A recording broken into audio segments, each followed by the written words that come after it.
ജനതയുടെ നേതാക്കളൊക്കെ ഇവിടെ വരികയും ഈ പദ്ധതിയെ ആശീർവദിക്കുകയും ചെയ്തിരിക്കുന്നു. മനസ്സിൻ്റെ ദാഹത്തെക്കുറിച്ച് സംസാരിച്ചിട്ടാണ് ഞാൻ തുടങ്ങിയത്. ഞാനൊരു കത്ത് ഈ ഗേറ്റിൻ്റെ പരിസരത്ത് നിന്ന് എൻ്റെ കയ്യിലേക്ക് വന്നു. അതിവിടെ വന്ന ഏതോ ഒരു ഉമ്മ എഴുതി കൊടുത്തയച്ച ഒരു കത്ത്. ആ കത്തിൻ്റെ ആകത്തുക ഇങ്ങനെയാണ്: എൻ്റെ വീട്ടിൽ അപകടകാരിയായ ഒരു മകൻ വളരുന്നു. അവൻ എൻ്റെ വീടിനെ എന്തു ചെയ്യും എന്നെനിക്കറിയില്ല. അവൻ എൻ്റെ വീട്ടിൽ ഭീകരത സൃഷ്ടിച്ചുകൊണ്ടിരിക്കുന്നു. അവനോട് നോ പറയാൻ എനിക്ക് പറ്റുന്നില്ല. അവൻ്റെ പെരുമാറ്റം എന്നെ പേടിപ്പിക്കുന്നു. ഞാൻ എന്താണ് ചെയ്യേണ്ടത്? ഇത് ഇവിടുത്തെ ഒരു ഉമ്മയുടെ ആദിയല്ല. കേരളത്തിലെ ഒരുവിധം പ്രദേശത്തൊക്കെ നമ്മൾ ചെല്ലുമ്പോൾ സാധാരണക്കാരായ ഉമ്മമാർ പറയുന്ന വാക്കാണ്: കുട്ടി വഴികേടിലായി പോകുന്നു. തർക്കുത്തരം പറയുന്നു. മുടി രണ്ടു ഭാഗത്തേക്ക് ചെത്തിയെടുത്ത് മുന്നിൽ 3 മുന വെച്ച്, അതിന് സ്പൈക്ക് എന്ന് കുട്ടികൾ പറയും, അതിൻ്റെ ഒക്കെ അളവ് എടുത്തിട്ടാണ് കുട്ടികൾ ഇന്ന് ബാർബർ ഷാപ്പിലേക്ക് പോകുന്നത് എന്ന് കയറി വരുന്ന ഒരു കുട്ടിയോട് വാപ്പ പറഞ്ഞു: ഇതെന്തൊരു തെമ്മാടിത്തരാടാ, നിന്റെ കോലം കളഞ്ഞിട്ടിങ്ങനെ നടക്കണോന്ന് ചോദിച്ചപ്പോൾ വാപ്പാനെ ഒന്ന് തുറിച്ചു നോക്കിയ മോന് അടുക്കളയിൽ ചെന്നിട്ട്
ഇസ്ലാം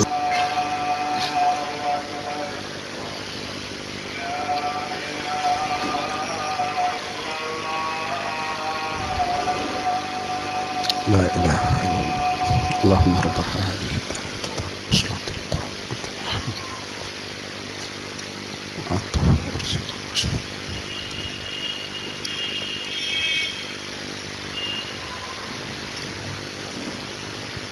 ഞാൻ നിങ്ങളുടെ മുമ്പിൽ ഒരു ചിത്രം ഇങ്ങനെ വരച്ചു വയ്ക്കാനാണ് തുടങ്ങിയത്. 10-18 വയസ്സുള്ള ചെറുപ്പക്കാരൻ വീട്ടിൽ കയറി വന്നു. അവൻ്റെ മുടി ഇങ്ങനെ കിടക്കുന്നു, മുന്നിലേക്ക് 3 കൊമ്പ് വച്ചിരിക്കുന്നു. ഏതോ ഒരു താരത്തെ അനുകരിക്കുന്ന മാനസിക അവസ്ഥയിൽ നിൽക്കുന്ന പയ്യനോട് വാപ്പ പറഞ്ഞു: നിന്റെ കോലം കാണുമ്പോൾ ശൈത്താനെ പോലെ തോന്നുന്നു എന്ന് പറഞ്ഞു. ഇവൻ നേരെ അടുക്കളയിലേക്ക് ചെന്നു. വാപ്പാനൊരു നോട്ടം നോക്കി അടുക്കളയിൽ ചെന്നിട്ട് കാല് നിലത്തൊരച്ചിട്ട് ഉമ്മാനോട് പറഞ്ഞു: കക്ഷിനോട് മിണ്ടാണ്ട് നിൽക്കാൻ പറയണം. ഒരു ചെറുപ്പക്കാരൻ്റെ വികാരം മനസ്സിലാക്കാത്ത ആളാണ് അവിടുത്തെ ഉപ്പ എന്ന് പറഞ്ഞു. ഉമ്മക്ക് വേവലാതിയായി.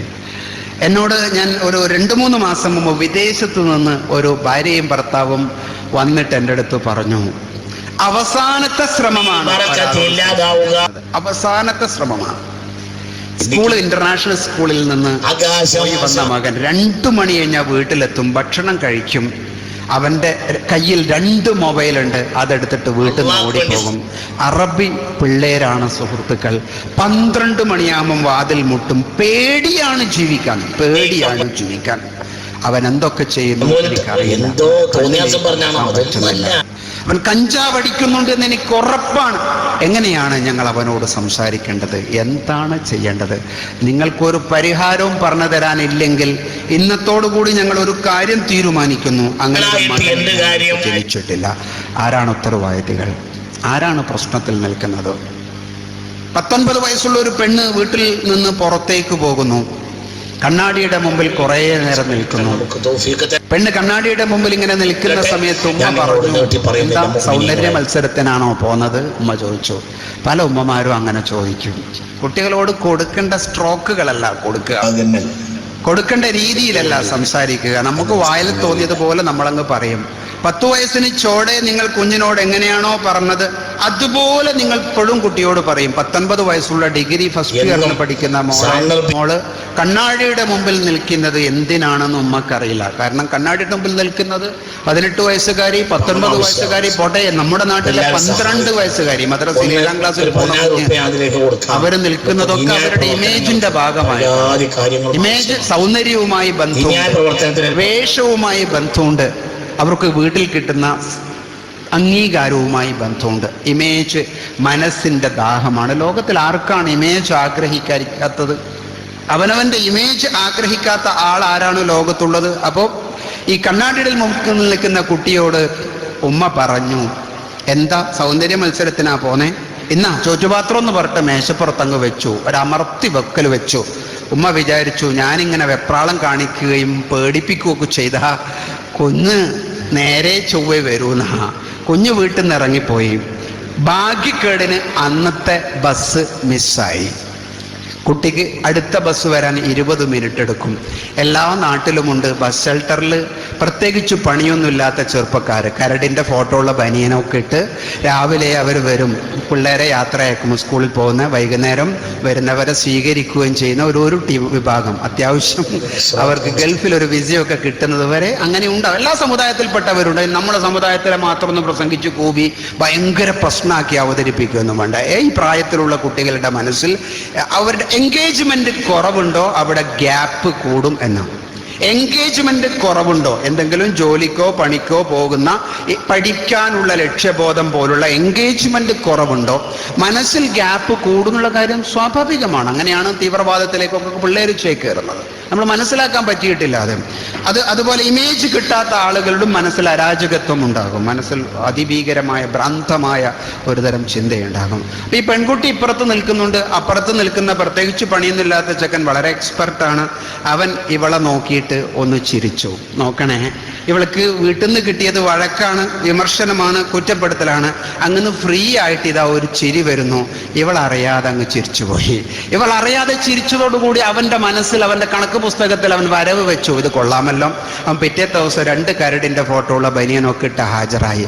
ഇന്നും ഉമ്മ വീട്ടിൽ നിന്ന് കുട്ടിക്ക് കൊടുത്തത് നെഗറ്റീവായ മെസ്സേജ് ആയിരിക്കും. നീ എന്താണ് ഇങ്ങനെ, പോകുമ്പോൾ മര്യാദക്ക് പോകൂല, വരുമ്പം മര്യാദക്ക് വരില്ല, കണ്ണാടിയിൽ നോക്കണോ, അങ്ങനെയൊക്കെ ഉണ്ടോ കുട്ടികൾ, നമ്മളൊന്നും ഇങ്ങനെയല്ലല്ലോ എന്ന് നിരന്തരമായി പറഞ്ഞ് കുഞ്ഞിൻ്റെ മനസ്സിൽ വേദനിപ്പിച്ചിട്ട് വിടുന്നു. അപ്പുറത്തുനിന്ന് അവൾക്കിഷ്ടമുള്ള അവൾക്കിഷ്ടം എന്ന് പറയുന്നത് ഈ പെൺ മനസ്സിൽ ആൺ മനസ്സ് എന്ന് പറയുന്നത് പോലെ, ആൺ മനസ്സിന് പെൺ മനസ്സ് എന്ന് പറയുന്നത് പോലെ, അത് അല്ലാഹു സുബ്ഹാനഹു വ തആല സ്വാഭാവികമായി സൃഷ്ടിപ്പിൽ ഉണ്ടാക്കി വെച്ചൊരു ബാലൻസ് ആണ്. അതിനെ നമുക്ക് എടുത്തു കളയാൻ പറ്റില്ലല്ലോ. അത് കുട്ടിയുടെ മനസ്സിൽ ഒരു ചിരിയായിട്ട് കിട്ടുമ്പം ഈ കുട്ടി വീണ്ടും ചിരിച്ചു. പിറ്റേത്തെ ദിവസം അവൻ ഇപ്പുറത്തെ ബസ് ഷെൽട്ടറിൽ വന്നിട്ട് ഇവളോട് ചോദിച്ചു, നിന്റെ പേരെന്താ? കണ്ടോ, പേരെന്താന്ന് ചോദിക്കുമ്പോൾ കുട്ടി പേരങ്ങ് പറയണം. കാരണം കുട്ടിക്കറിയാം അങ്ങനെ ചോദിച്ചിട്ട് പറയാതിരുന്നാൽ എങ്ങനെയാണ്. ഒരു 18കാരി പ്രേമിച്ച് വശം കെട്ട് തകർന്ന് എല്ലാം നഷ്ടപ്പെട്ടിട്ട് വന്നിട്ട് പറഞ്ഞൊരു വാചകം ഞാൻ ഇപ്പോഴും ഓർമ്മിക്കും. കൗൺസിലിംഗ് സെഷനിൽ ആ കുട്ടി പറഞ്ഞു, ഇങ്ങോട്ടൊരു മിസ് കോൾ വന്നപ്പോൾ അങ്ങോട്ട് മിസ് കോൾ അടിച്ചിട്ടില്ലെങ്കിൽ അയാളെന്തെങ്കിലും വിചാരിക്കൂലെന്ന് വിചാരിച്ചിട്ട് ഞാൻ മിസ് കോൾ അടിച്ചതാ, ഇങ്ങനെയൊന്നും ആവുമെന്ന് ഞാൻ വിചാരിച്ചതല്ല. കണ്ടോ, ഒരു മിസ് കോൾ വരുമ്പോഴത്തേക്ക് അങ്ങോട്ട് അടിക്കണം എന്ന് പറയുന്ന ഒരു ചിന്തയിൽ എവിടെയോ കുട്ടി വളർത്തപ്പെടുന്നുണ്ട്. കുഴപ്പം നമ്മുടേത് തന്നെ എന്ന് പറയാനാണ് ഞാൻ ഉദ്ദേശിക്കുന്നത്. പേര് ചോദിച്ചപ്പോൾ കുട്ടി പേര് പറഞ്ഞു, നബീല. എൻ്റെ പേര് നബീല. തലയൊന്ന് അനക്കിയോ? മുഖത്തൊരു പ്രസരിപ്പ് വന്നോ, ചുണ്ടിലൊരു പുഞ്ചിരി വിരിഞ്ഞോ, അവൻ്റെ ഉള്ളിൽ പിള്ളേരുടെ ഭാഷയിൽ പറഞ്ഞാൽ ലഡു പൊട്ടി. അങ്ങനെയാണല്ലോ കുട്ടികൾ പറയാ. കുട്ടികളുടെ മനസ്സിലൊരു അവൻ്റെ മനസ്സിൽ വല്ലാതെയായി. ഇവൾക്ക് എന്താണെന്ന് മനസ്സിലാകുന്നില്ല. എന്തോ ഒന്നുണ്ട് എൻ്റെ വീട്ടിൽ, എൻ്റെ ഉമ്മയിൽ നിന്ന് കിട്ടാത്ത, എൻ്റെ വാപ്പയിൽ നിന്ന് കിട്ടാത്ത എൻ്റെ മനസ്സിൻ്റെ ദാഹം. ശരീരത്തിന് വേണ്ടതൊക്കെ കിട്ടുന്നുണ്ട്, ഭക്ഷണം കിട്ടുന്നുണ്ട്, വസ്ത്രം കിട്ടുന്നുണ്ട്, മരുന്ന് കിട്ടുന്നുണ്ട്. പക്ഷെ മനസ്സിൻ്റെ എന്തോ ഒരു ഫീലിങ്ങിന് അവിടെ കിട്ടുന്ന ലോക്ക് ഇവിടെ അഴിഞ്ഞു കിട്ടുന്നുണ്ട്. അവിടെ ഉണ്ടാകുന്ന പിരിമുറുക്കം ഇവിടെ പിരിയഴിഞ്ഞു വെക്കുന്നുണ്ട്. ഇതൊരു സ്വസ്ഥതയാണ്, ഒരു ശാന്തതയാണ്. അതുകൊണ്ട് എനിക്ക് അതിനെയാണ് മാനസികമായ ഒരു ബ്രിഡ്ജിങ്, റാപ്പോ എന്നൊക്കെ മനഃശാസ്ത്രത്തിൽ അറിയാതെ രൂപപ്പെടുന്നതാണത്. അറിയാതെ രൂപപ്പെടുന്നതാണ്. പേര് പറഞ്ഞപ്പോൾ എന്തിനാണാവോ അവസാനം ഒരു താളത്തിൽ കുട്ടി പേര് പറഞ്ഞത്. സ്ത്രീ സഹോദരികൾ ഈ പരിപാടിയിൽ പങ്കെടുക്കുന്നുണ്ട് എന്നെനിക്കറിയാം. എന്തിനാണോ ഒരു താളത്തിൽ ഫോണ് പറഞ്ഞപ്പോൾ ഹലോ പറഞ്ഞത്? ഭർത്താവ് ഫോൺ വിളിച്ചാൽ ചില ആളുകൾ ഹലോ എന്ന് പറയും. വേറെ ആരെങ്കിലും ഫോൺ പറഞ്ഞാൽ ഒന്ന് നീട്ടിക്കുറുക്കി ഹലോ എന്നൊക്കെ പറയും. കണ്ടോ, നമ്മൾ ആ ടോണിൽ പോലും ശ്രദ്ധിക്കേണ്ട ഒരു കാലത്താണ് ജീവിക്കുന്നത്. ടോണിൽ പോലും ശ്രദ്ധിക്കണമെന്ന് ഞാൻ ഇന്ന് പറയുമ്പോൾ 14 നൂറ്റാണ്ടുകൾക്ക് മുമ്പ് പരിശുദ്ധ ഖുർആൻ ഇതേക്കുറിച്ച് സൂറത്തുൽ അഹ്സാബിൽ ഇങ്ങനെ പറഞ്ഞിട്ടുണ്ട്. ബിസ്മില്ലാഹിർ റഹ്മാനിർ റഹീം. യാ നിസാ അന്നബിയ്യ ഇനി തഖൈതുന്ന വലാ തഖ്ലഅന ബിൽ ഖൗൽ ഫയത്മഅ അല്ലദി ഇനി തഖൈതുന്ന വലാ തഖ്ലഅന ബിൽ ഖൗൽ ഫയത്മഅ അല്ലദി ഫീ ഖൽബിഹി മറദ്. നോക്കി, എത്ര മനോഹരമായ ഒരു ആശയമാണ്. യാ നിസാ അന്നബി ലസ്തുന്ന കഅഹദൻ നിസാ, അങ്ങനെയാണ് ആയത്ത്. യാ നിസാ അന്നബി ലസ്തുന്ന കഅഹദൻ നിസാ ഇൻ തഖൈതുന്ന ഫലാ തഖ്ലഅന ബിൽ ഖൗൽ ഫയത്മഅ അല്ലദി ഫീ ഖൽബിഹി മറദ്. ഇന്നത്തെ കാലത്തിന് വേണ്ടി പറഞ്ഞതുപോലുള്ള ഒരു ആശയമാണ് നമ്മുടെ മനസ്സിലേക്ക് വരിക. പ്രവാചക പത്നിമാരെ, പ്രവാചക സ്ത്രീകളോടുള്ള ആഹ്വാനം നമ്മളോടൊക്കെ ഉള്ള ഒരു ആഹ്വാനമായിട്ട് ഖുർആന്റെ ഭാഷയെ നമ്മൾ എടുക്കണം. ഇനി തഖൈതുന്ന ലസ്തുന്ന കഅഹദിൻ മിനൻ നിസാ, നിങ്ങൾ സാധാരണ സ്ത്രീകളെ പോലുള്ള സ്ത്രീകളല്ല. ഇനി തഖൈതുന്ന, നിങ്ങൾക്ക് ബോധമുണ്ടെങ്കിൽ വലാ തഖ്ലഅന ബിൽ ഖൗൽ, നിങ്ങൾ വാക്കിൽ താളം പുരട്ടി വർത്താനം പറയല്ല, ലയം പുരട്ടി വർത്താനം പറയല്ല, മധുരം പുരട്ടി വർത്താനം പറയല്ല. അങ്ങനെ വർത്താനം പറഞ്ഞാൽ എന്തു സംഭവിക്കും? ഫയത്മഅ അല്ലദീ ഫീ ഖൽബിഹി മറദ്, ഹൃദയത്തിൽ രോഗമുള്ള കുറെ ആൾക്കാർ അടിയെല്ലാം നടക്കുന്നുണ്ടാവോ, അവരെ നിങ്ങൾ ഭ്രാന്ത് പിടിപ്പിക്കണ്ട. അവന്റെ ഹൃദയത്തിൽ രോഗം എന്നാണ് ഖുർആൻ ഉപയോഗിച്ച വാക്ക്. ഒരുപക്ഷെ മനഃശാസ്ത്ര പുസ്തകത്തിലൊക്കെ ഇതിനെ അൺമെറ്റ് നീഡ്സ് എന്ന് വിളിച്ചിട്ടുണ്ട്. പരിഹരിക്കപ്പെടാത്ത നീഡുകളും കൊണ്ട് നടക്കുന്ന ആളുകൾ ലോകത്തിൽ ആണിന്റെയും പെണ്ണിന്റെയും കൂട്ടത്തിലുണ്ട്. അവർക്ക് വെറുതെ ഭ്രാന്ത് പിടിപ്പിക്കണ്ട, അവരുടെ മനസ്സിൽ ആർത്തി ഉണ്ടാക്കണ്ട. അതുകൊണ്ട് ഹലോ പറയുമ്പോൾ, ഹലോ പറയേണ്ട ആളോടാണെങ്കിൽ നിങ്ങൾക്ക് നീട്ടിക്കുറുക്കി ലയവും താളവും ഒക്കെ എടുത്ത് പറയാം. അല്ലെങ്കിൽ നിങ്ങൾ ആ ഹലോയിൽ തന്നെ തീരണം നിങ്ങളുടെ വാക്ക്. ഇതാരാണ് നമ്മുടെ സമൂഹത്തിൽ പഠിപ്പിക്കേണ്ടത്? ഉമ്മാക്ക് പറഞ്ഞു കൊടുക്കാൻ പറ്റണം, വാപ്പാക്ക് പറഞ്ഞു കൊടുക്കാൻ പറ്റണം. ബസ് ഷെൽട്ടറിൽ ഇരിക്കുന്ന നമ്മുടെ കുട്ടിക്ക് എന്താ സംഭവിച്ച്?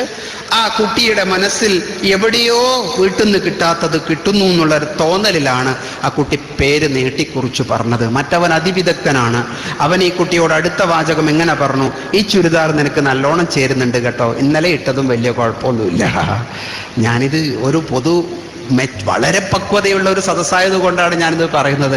ചെറുപ്പക്കാരോട് ഞാൻ ഇങ്ങനെ പറഞ്ഞാൽ അവർ നാളെ ഇത് മരുന്നായി ഉപയോഗിക്കൂലേ.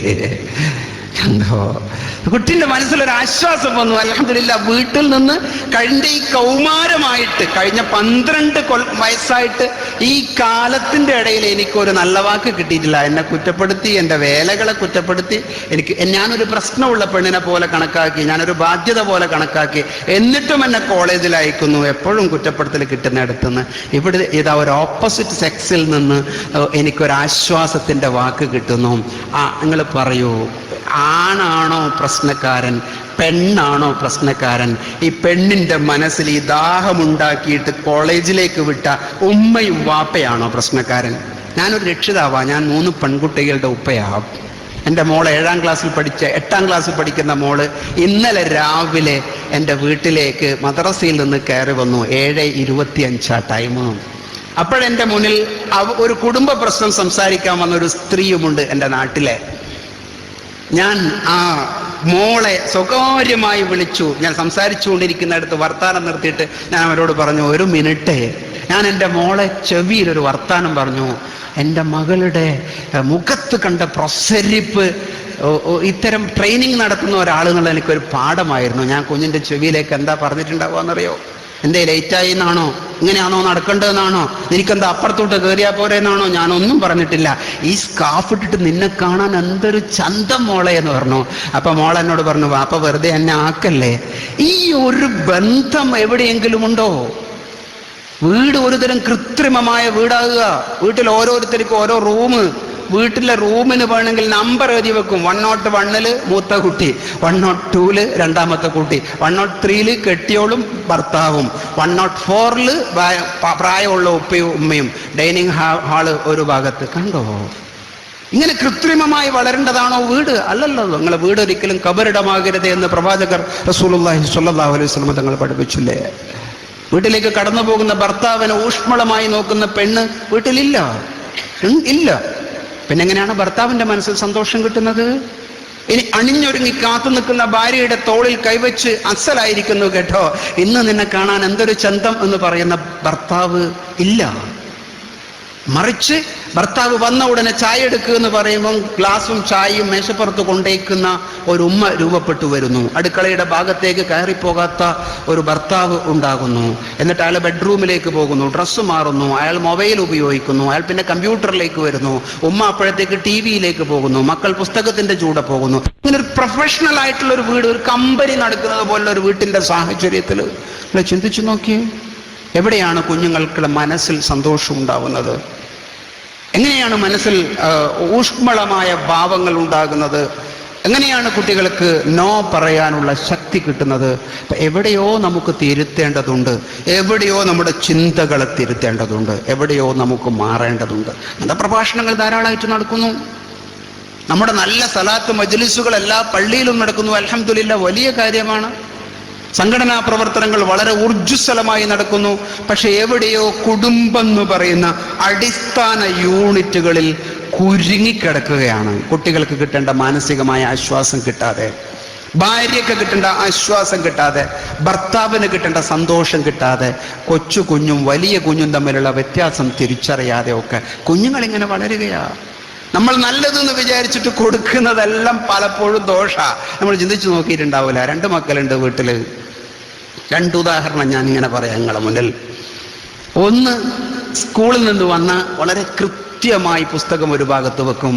ടൈ കെട്ടുന്ന കുട്ടിയാണെങ്കിൽ, ഞാൻ ടൈ കെട്ടണം എന്ന് ഈ കോഴ്സിൽ പറഞ്ഞൊന്നും നിങ്ങൾ വിചാരിക്കേണ്ടത്. അത് കെട്ടുന്ന കുട്ടിയാണെങ്കിൽ ഞാൻ പറഞ്ഞിട്ടുള്ളൂ, കേരള പരിസരത്തുള്ള ഒരു കുട്ടിക്ക് അതൊന്നും അത്യാവശ്യമുള്ളൊരു സംഗതിയല്ല. അതഴിച്ചൊരു ഭാഗത്ത് വെച്ചു, സോക്സ് വേറെ ഭാഗത്തേക്ക് വെച്ചു, ഷൂ റാക്കിലേക്ക് മാറ്റി വെച്ചു, അലക്കാനുള്ളത് അലക്കുന്ന ബക്കറ്റിലേക്ക് കൊണ്ടുപോയി പുസ്തകം കൃത്യമാക്കി വെച്ചു. കൈ കഴുകി. എന്നിട്ട് ഉമ്മാനോട് ചോദിച്ചു, ചായ ഉണ്ടോ ഉമ്മ? ചായ കുടിച്ചു. ഉമ്മക്ക് എന്തെങ്കിലും ചെയ്യാനുണ്ടോ? മുറ്റടിച്ചു വാരാനുണ്ടോ? ഓ ശരി. പീടികയിൽ പോകാനുണ്ടോ? ഓ അതും ചെയ്യാനുണ്ട്. എന്നിട്ട് 5:30 എനിക്ക് പഠിക്കാൻ തുടങ്ങണം. കുട്ടി പഠിക്കാൻ തുടങ്ങി. 7 മണിക്ക് വീണ്ടും പഠിക്കാൻ തുടങ്ങി. 9:30 വരെ പഠിച്ചു.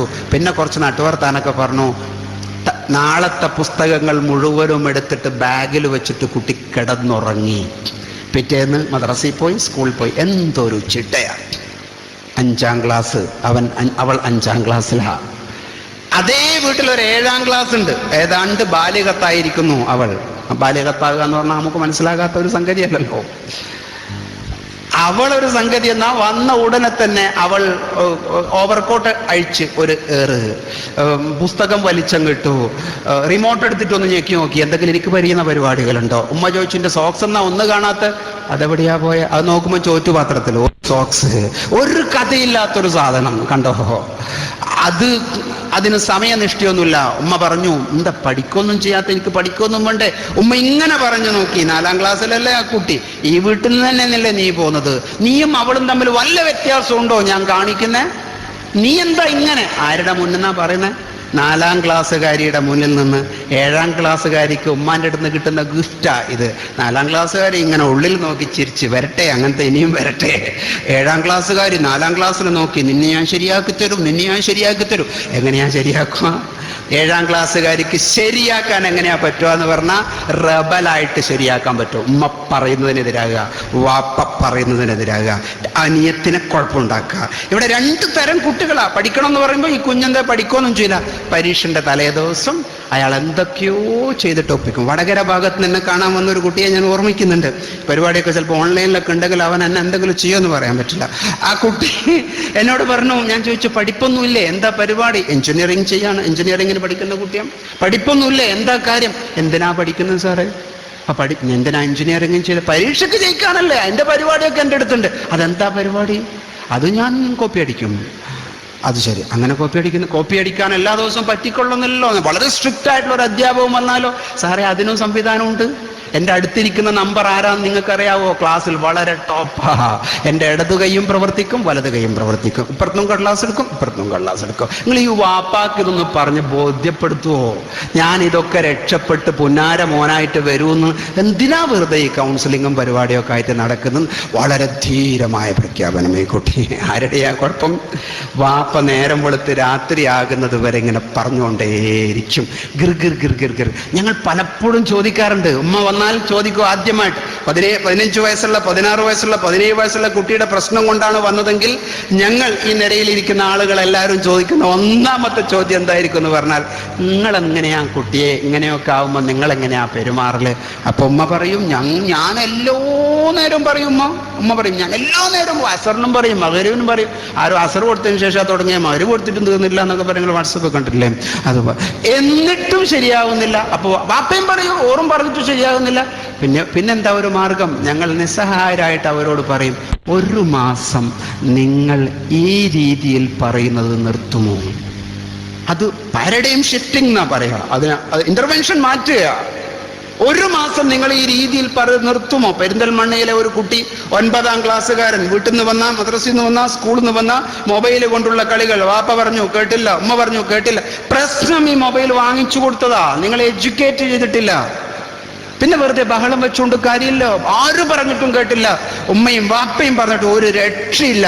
കുട്ടി എന്തെങ്കിലുമൊക്കെ പഠിക്കും, പിന്നെ മൊബൈലിലേക്ക് പോകും. എന്താ ചെയ്തെന്ന് അറിയില്ല. ഉമ്മ കുറക്കില്ല. കാരണം രാത്രി 12 മണിക്ക് പോലും മൊബൈൽ സ്മാർട്ട് ഫോൺ കയ്യിൽ തരാത്ത 9ാം ക്ലാസ്സുകാരനുണ്ട്. ഇവൻ എന്താ ചെയ്യുന്നതെന്ന് പറയാൻ പറ്റില്ല. ആദ്യമാണ് ലോകത്ത്. ഞാൻ അവരോട് പറഞ്ഞു, നിങ്ങളൊരു പണി ചെയ്യാമോ? നിങ്ങളൊക്കെ ചെയ്തിട്ടും നിങ്ങളുടെ വീട്ടിൻ്റെ അകത്ത് അസ്വസ്ഥതകൾ പെരുകുകയാണെങ്കിൽ നിങ്ങളൊരു പണി ചെയ്യാമോ? നിങ്ങൾ 1 മാസത്തേക്ക് ഒന്നും പറയാതിരിക്കുമോ? അപ്പോൾ ഉമ്മ 1 മാസം കഴിഞ്ഞിട്ട് വാപ്പ വിളിച്ചിട്ട് പറഞ്ഞേ, പിന്നെ ഇപ്പം എന്താ നടക്കുന്നതെന്ന് പറഞ്ഞാൽ 2 ആഴ്ച കഴിഞ്ഞാൽ ഇവൻ എന്നോട് ചോദിച്ചു ഒരു ദിവസം, നിങ്ങളെന്താ ഒന്നും പറയാത്ത എന്നോട്? കണ്ടോ, അയാൾ കണ്ടീഷനിങ് എന്നാ പറയാ. പറഞ്ഞ് ചില കുട്ടികൾക്ക് ഉമ്മാനെ ഇങ്ങനെ കളിപ്പിക്കാൻ നല്ല രസം. അങ്ങനെ വരട്ടെ, നിങ്ങൾ പണ്ടൊക്കെ എന്നെ തച്ചിട്ടില്ലേ, അതിന് ഞാനിതാ തരാൻ പോകുന്നു. പെടക്കുന്ന ഉമ്മ, പെടക്കുന്ന വാപ്പ. ഈ ഉമ്മ പറഞ്ഞൊരു വർത്താനം എന്താണെന്നറിയോ ആ കുട്ടിയോട്? എടാ എന്ന് വിളിക്കുന്നത് അവന് ഇഷ്ടമാണ്. അങ്ങനെ നിങ്ങൾ നോക്കണം. 17 വയസ്സുള്ള കുഞ്ഞിനെ, മോനെ എനിക്ക് ചോറ് വേണ്ടേ മോനെ, നീ ഉറങ്ങുന്നില്ലേ മോനെ, നീ എന്താ പഠിക്കുന്നില്ലേ മോനെ, നീ രാവിലെ എത്ര മണിക്ക് എണീക്കും മോനെ, നാളെ നീ സ്കൂളിൽ പോകുന്നുണ്ടോ മോനെ, 8 മോനെ എന്ന് പറഞ്ഞപ്പോൾ കുഞ്ഞിൻ്റെ ഉള്ളിൽ ഇപ്പൊ ഒരു മോനെ എന്ന് വിളി വന്നിന്. 10 വയസ്സിന്റെ മുമ്പിൽ എന്നെ മോനെ എന്ന് വിളിച്ചിട്ടില്ല, അതിന് മുമ്പെന്നല്ലോ ചേർത്തിട്ടാ ചിലപ്പോൾ വിളിച്ചിട്ടുണ്ടാവുക. ഇങ്ങനെ ഇവൻ ഇഷ്ടം ഇപ്പൊ മോനെ എന്ന് വിളിക്കലല്ല, അവന്റെ പേര് വിളിക്കുന്നത് ഇഷ്ടാ, എടാന്ന് വിളിക്കുന്ന ഇഷ്ടാ. കണ്ടോ, ഓരോ പ്രായത്തിനും അനുസരിച്ച് കുട്ടികൾക്ക് ഇഷ്ടമുള്ള ചില സമീപനങ്ങളുണ്ട്. നമുക്കൊന്നും മനസ്സിലാവൂല. നമ്മൾ വിചാരിക്കും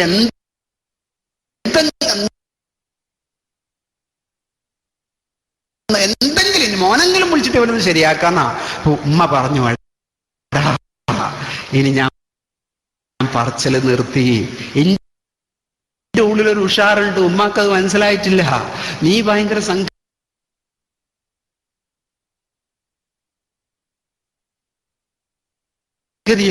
നീ വിചാരിച്ചാൽ നിയന്ത്രിക്കാൻ പറ്റും, ലോകത്തേക്കൊന്നും കഴിയില്ല.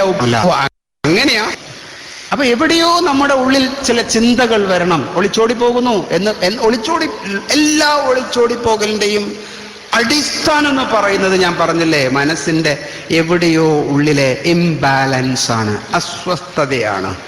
എവിടുന്നോ കിട്ടേണ്ടത് കൊടുക്കാത്തൊരു മാനസികാവസ്ഥയിൽ നിൽക്കുന്ന ഒരു പരിതസ്ഥിതിയാണ്. ഇതിനെ നമ്മൾ മാറ്റണം. പ്രായത്തിനനുസരിച്ചിട്ടുള്ള സമീപനം കുട്ടികളുടെ ഭാഗത്ത് നിന്ന് ഉണ്ടാകണം.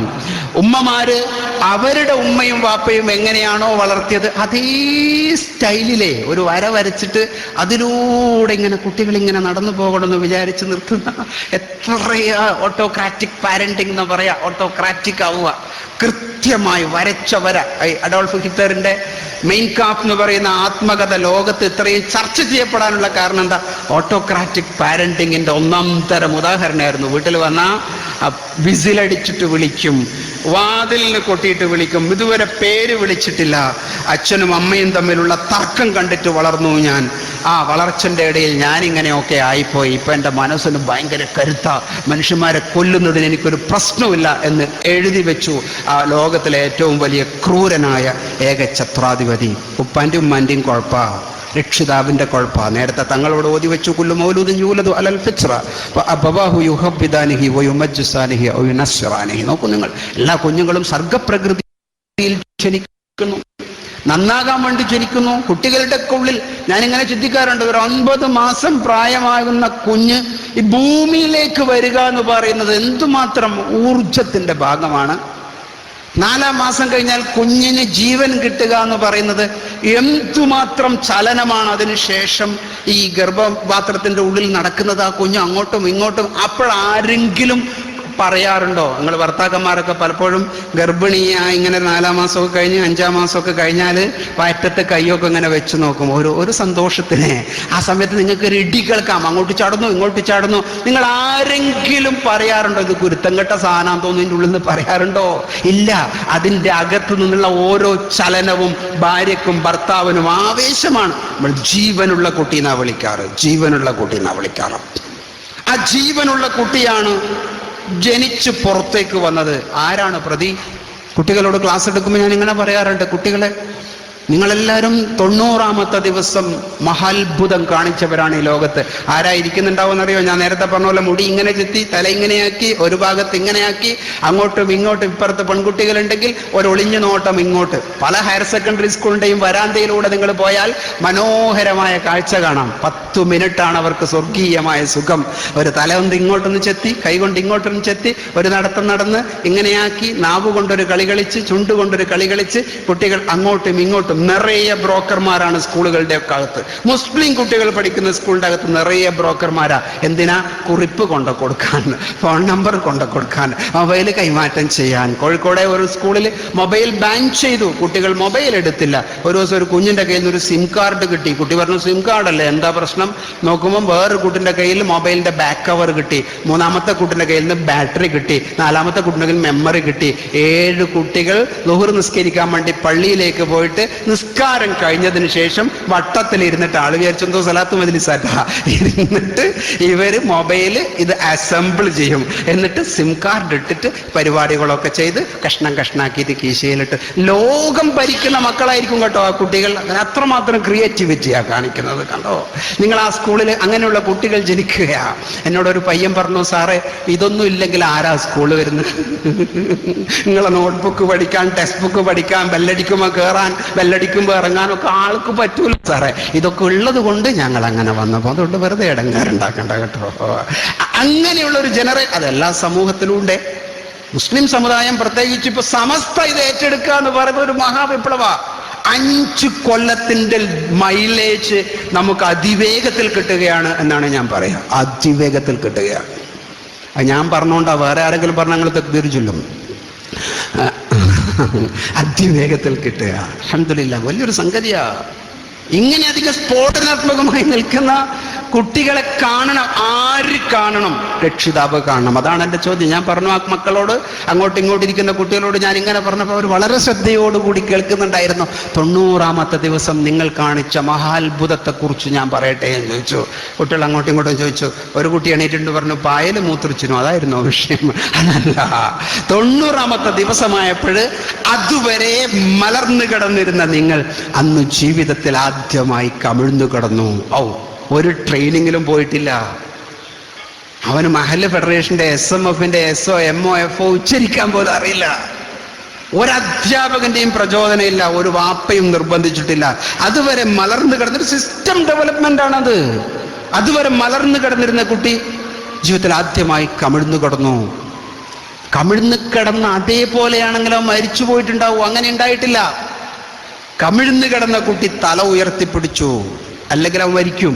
പണ്ടൊക്കെ വിശപ്പിനെ ഭയന്നിട്ട് കുഞ്ഞുങ്ങളെ പല രക്ഷിതാക്കളും കമിഴ്ത്തിയിട്ടിട്ടൊക്കെ പോയിട്ടുണ്ട് എന്നൊക്കെ നിങ്ങൾ വായിച്ചിട്ടുണ്ടാവും ഒരുപക്ഷെ. 2 കാര്യങ്ങളല്ലേ 3-ാം മാസത്തിൽ നമ്മുടെ കുട്ടി സ്വാഭാവികമായി ജനിച്ച, എല്ലാ വീട്ടിലും ജനിച്ച, അത് ദാരിദ്ര്യമുള്ള വീട്ടിലാകട്ടെ, സമ്പത്തുള്ള വീട്ടിലാകട്ടെ, ആലിമിന്റെ വീട്ടിലാകട്ടെ, ജാഹിലിന്റെ വീട്ടിലാകട്ടെ, എല്ലാ വീട്ടിലും ജനിച്ച കുഞ്ഞ് ചെയ്തൊരു പണി ഇതാണ്. എന്തെന്ന്? ശരീരത്തെ ചലിപ്പിച്ചു, തല ഉയർത്തിപ്പിടിച്ചു. ഇത് പാരന്റിനറിയോ? ശരീരത്തെ ചലിപ്പിക്കാനും തല ഉയർത്തിപ്പിടിക്കാനും പാകമായിട്ടാണ് എൻ്റെ കുഞ്ഞ് ജനിച്ചിരിക്കുന്നത്. ശരീരം ചലിക്കുന്നത് എപ്പോഴാ? മനസ്സ് ചലിക്കുമ്പോഴാ. ഇവിടെ ഈ വന്നുകൂടിയിരിക്കുന്ന ആളുകൾക്കൊക്കെ ഈ തണുപ്പത്ത് വീട്ടിൽ കിടന്നുറങ്ങാം. നമ്മളെ മനസ്സിൽ എവിടെയോ ഒരു ചിന്ത വന്നു, ഇന്നതിന് പോകണമെന്നുള്ളൊരു ആലോചന വന്നു, അല്ലേ? മനസ്സ് ചലിച്ചാൽ ശരീരം ചലിച്ചു. കുഞ്ഞ് ജനിക്കുമ്പം കുഞ്ഞിന് മനസ്സ് എന്ന് പറയുന്ന ഒന്ന് ഉണ്ടോ? ചിന്ത മാത്രമേ ഉള്ളൂ. മനസ്സ് രൂപപ്പെടുന്നത് പിന്നീടാ. ചിന്തയോടുകൂടി ആ കുട്ടി വന്ന ന്യൂറോൺ ഡെവലപ്മെന്റ് നടന്നിട്ടുണ്ട്, ശ്വാസം കഴിക്കാൻ, ബ്രീത്ത് ചെയ്യാൻ. പക്ഷെ മനസ്സ് രൂപപ്പെടുന്നത് പിന്നീടാ. അപ്പൊ മനസ്സ് രൂപപ്പെട്ട് വരുമ്പം തന്നെ മനസ്സ് ചലിച്ചു, ശരീരം ചലിച്ചു, തല ഉയർത്തിപ്പിടിച്ചു. ഇതാണ് നമ്മുടെ കുട്ടിക്കുണ്ടാകേണ്ട ക്വാളിറ്റി എന്ന് പറയുന്നത്. കുട്ടി ചലിക്കണം, മനസ്സു ചലിക്കണം, ഊർജ്ജസ്വലനായി നിൽക്കണം. തൻ്റെ കയ്യിലുള്ള മൊബൈൽ സ്വിച്ച് ഓഫ് ചെയ്തിട്ട് ഉമ്മാനെ ഏൽപ്പിക്കുന്ന മക്കൾ കേരളത്തിലുണ്ട്. ആരാ പറഞ്ഞ? മുസ്ലിം സമുദായത്തിലുണ്ട്. 9:30 മുതൽ 10 മണി വരെയാണ് ഞാൻ വാട്സപ്പിലുള്ളത്, ഞാൻ ഫേസ്ബുക്കിലുള്ളത് എന്ന് പറയും കുട്ടി. അതെന്താ അങ്ങനെ ആവാൻ കാരണം? ഞാൻ കുറേ അതിൽ അഡിക്റ്റ് ആയിപ്പോയി, കുറച്ച് അരമണിക്കൂറായി. മാത്രമല്ല, ഞാനൊരു വലിയ കാര്യം ചെയ്യുന്നുണ്ട്, 10 മണിയാകുമ്പോൾ സ്വിച്ച് ഓഫ് ചെയ്തിട്ട് എൻ്റെ ഉമ്മാൻ്റെ കയ്യിൽ കൊടുക്കുന്നുണ്ട് എന്ന് പറഞ്ഞ +2 വിദ്യാർത്ഥിയെ എനിക്കറിയാം. +2 വിദ്യാർത്ഥിയെ അറിയാം, +2 വിദ്യാർത്ഥിനി അറിയാം. പരീക്ഷ വരാൻ പോകുന്നുണ്ട്. 3 മാസക്കാലത്തേക്ക് ഞാൻ എൻ്റെ സിം കാർഡ് അയച്ചിട്ട് ഉമ്മൻ്റെ ബാഗിൽ വെച്ചിട്ടുണ്ടെന്ന് പറയുന്ന കുട്ടിയെ അറിയാം. പക്ഷെ മാതൃകകൾ ഉണ്ടാകണം. നമ്മൾ നെഗറ്റീവ് മാത്രം സംസാരിക്കേണ്ട. ഇങ്ങനെയുള്ളൊരു മാതൃകയിലേക്ക് കുട്ടി തിരിച്ചു വരണം. തെരുവിൽ നിന്ന് ഏതെങ്കിലും കുട്ടി തന്നോട് നോക്കുന്നു, ആ നോട്ടത്തിൽ എവിടെയോ പന്തി കേടുന്നുണ്ട് എന്നുള്ളത് അറിവ് കൊണ്ട് കിട്ടില്ല, അതൊരു തിരിച്ചറിവാ. അങ്ങനെ ഒരു തിരിച്ചറിവുണ്ടാകുമ്പോൾ നേരെ വന്ന് ഉമ്മാനോട് സംസാരിക്കുന്ന ഒരു കുട്ടി ഉണ്ടാകണം. സ്കൂൾ പോണ്ടെന്ന് പറയാൻ പറ്റുമോ? കോളേജ് പോണ്ടെന്ന് പറയാൻ പറ്റുമോ? കുട്ടി പറയണം, അമ്മ എനിക്കിങ്ങനെ ഒരു സംഭവം ഉണ്ടാകുന്നുണ്ട്. വാപ്പാനോട് പറയണം, എനിക്കങ്ങനെ ഒരു സംഭവം ഉണ്ടാകുന്നുണ്ട്, ഞാൻ എന്താ ചെയ്യേണ്ടത്? എന്തേ പറയാൻ പറ്റുന്നില്ല? കുട്ടികൾ വളർത്തപ്പെട്ടത് ഇൻസെക്യൂരിറ്റിയിലാണ്. വല്ലാത്തൊരു ഇൻസെക്യൂരിറ്റി. എവിടെയോ കുട്ടികൾക്ക് നിങ്ങൾ കൂടുതലും കൊടുത്തത് പേടിയാണ്. ചെറുപ്പത്തിലെ നമ്മൾ കൂടുതലും കൊടുത്തത് പേടിയാ. കേരളത്തിലെ കുട്ടികൾക്ക് കൂടുതലും കിട്ടുന്നത് പേടിയാ. പ്രത്യേകിച്ചും 7 വയസ്സിൻ്റെ ഉള്ളിൽ കുട്ടിക്ക് പേടിയുടെ ധാരാളം മെസ്സേജുകൾ നമ്മൾ കൊടുക്കുന്നുണ്ട്.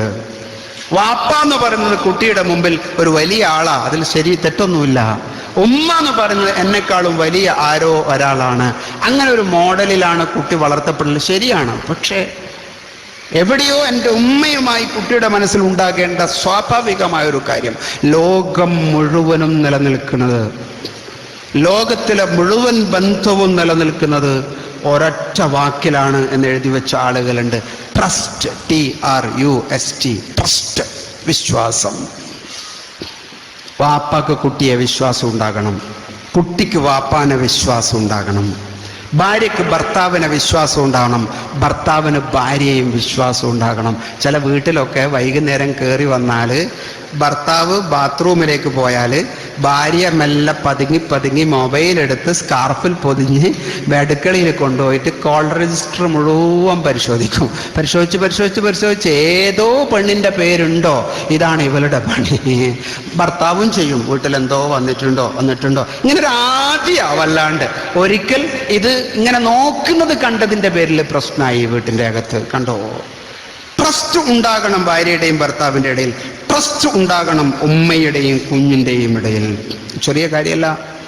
ഇന്ന് വൈകുന്നേരം ഇവിടെ വന്നിരിക്കുന്ന സ്ത്രീകളൊക്കെ വീട്ടിൽ പോയിട്ട് നിങ്ങൾ കുട്ടിയെ വിളിച്ചിട്ട് പറഞ്ഞു ട്രസ്റ്റ് ഉണ്ടാകണം, തമാശയല്ല എന്ന് പറഞ്ഞുകൊണ്ട് ഉണ്ടാകുന്നതല്ല ട്രസ്റ്റ് ഒരു സംവേദനത്തിൻ്റെ ഭാഗമായി, അതൊരു അനുഭവത്തിൻ്റെ ഭാഗമായി.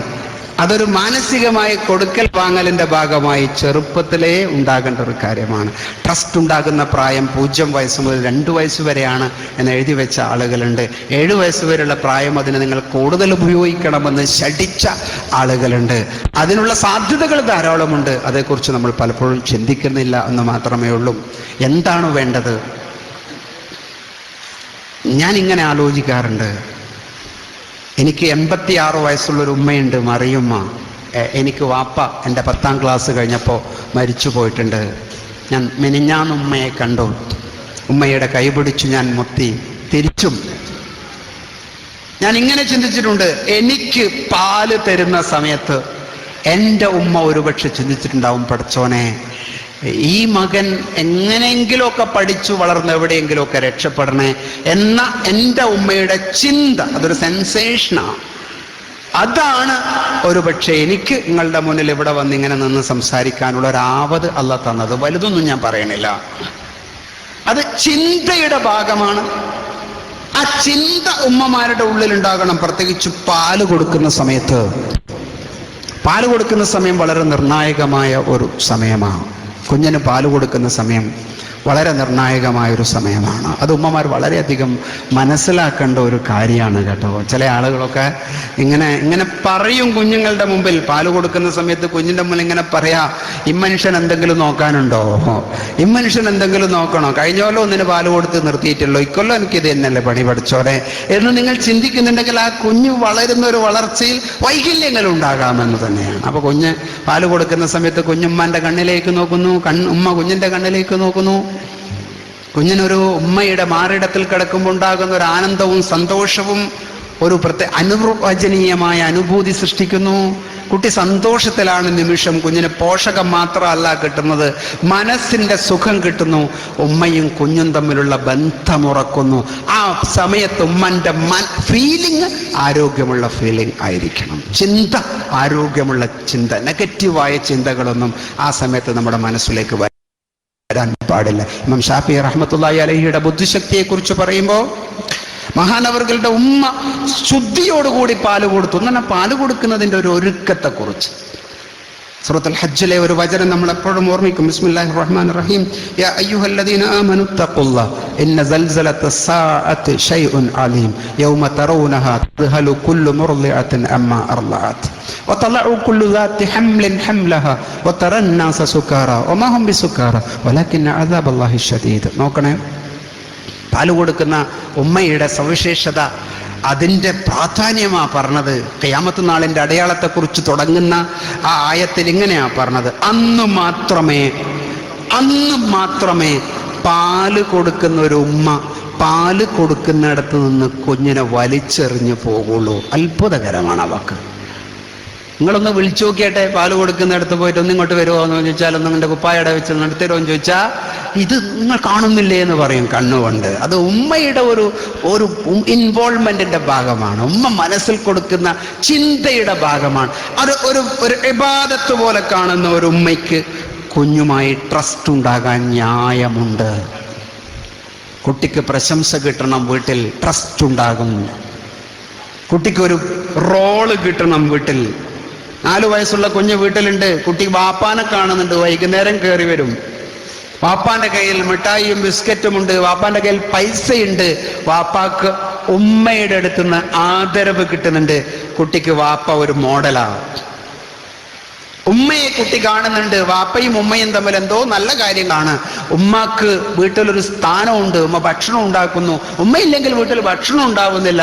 ഉമ്മ അറിയുന്നു, കുട്ടി അറിയുന്നു ഉമ്മയ്ക്ക് എവിടെയോ ഒരു സ്ഥാനമുണ്ട്. കുട്ടിൻ്റെ മനസ്സിൽ ഇങ്ങനെ ഒരു ചിന്ത വരുന്നു, എനിക്കെന്താണ് ഇവിടെ ഒരു സ്ഥാനം? നിങ്ങൾക്ക് ട്രസ്റ്റ് ഉണ്ടാക്കണോ? 7 വയസ്സിൻ്റെ ഉള്ളിൽ കുട്ടിക്ക് റോളുകൾ കൊടുക്കണം. ചെറിയ ചെറിയ റോളുകൾ. പത്രം എടുത്തിട്ട് അപ്പുറം വെക്കാൻ, ഗ്ലാസ് എടുത്തിട്ട് അങ്ങോട്ട് കൊണ്ടുപോകാൻ, പ്ലേറ്റ് എടുത്തിട്ട് അങ്ങോട്ട് വെക്കാൻ ഒരു ഉമ്മക്ക് അവസരം കൊടുക്കാം. കുട്ടിക്ക് മനസ്സിലാകുന്നു, എനിക്കിവിടെ എന്തോ ഒരു സ്പേസ് ഉണ്ട്. 3.5 വയസ്സ് പ്രായമുള്ള ഒരു കുഞ്ഞൊരു ഗ്ലാസ് എടുത്തിട്ട് അടുക്കളയിലേക്ക് കൊണ്ടുപോകാൻ ഒരു ശ്രമം നടത്തുമ്പം ഉമ്മ എന്ന് പറയുന്ന വലിപ്പക്കാരി ചാടി വീണിട്ട് പറയും, നിന്നോട് ഞാൻ എത്ര ആവശ്യം പറഞ്ഞതാ, നീ എടുക്കണ്ട, നീ എടുത്തു പോയാൽ പൊളിഞ്ഞു പോകല്ലോ, ഈ വീട്ടിൽ എത്ര എണ്ണം ഉമ്മ പൊളിച്ചു എന്ന് ചോദിക്കാൻ ആ കുട്ടിക്ക് കരുത്തില്ലാത്തത് കൊണ്ടാ. ആവുന്ന സമയത്ത് കുട്ടി തിരിച്ചു ചോദിക്കും. ബോധമുള്ള ഉമ്മ ആ ഗ്ലാസ് എടുത്തിട്ട് കൊണ്ടുപോകുന്നത് വരെ കാത്തു നിൽക്കും.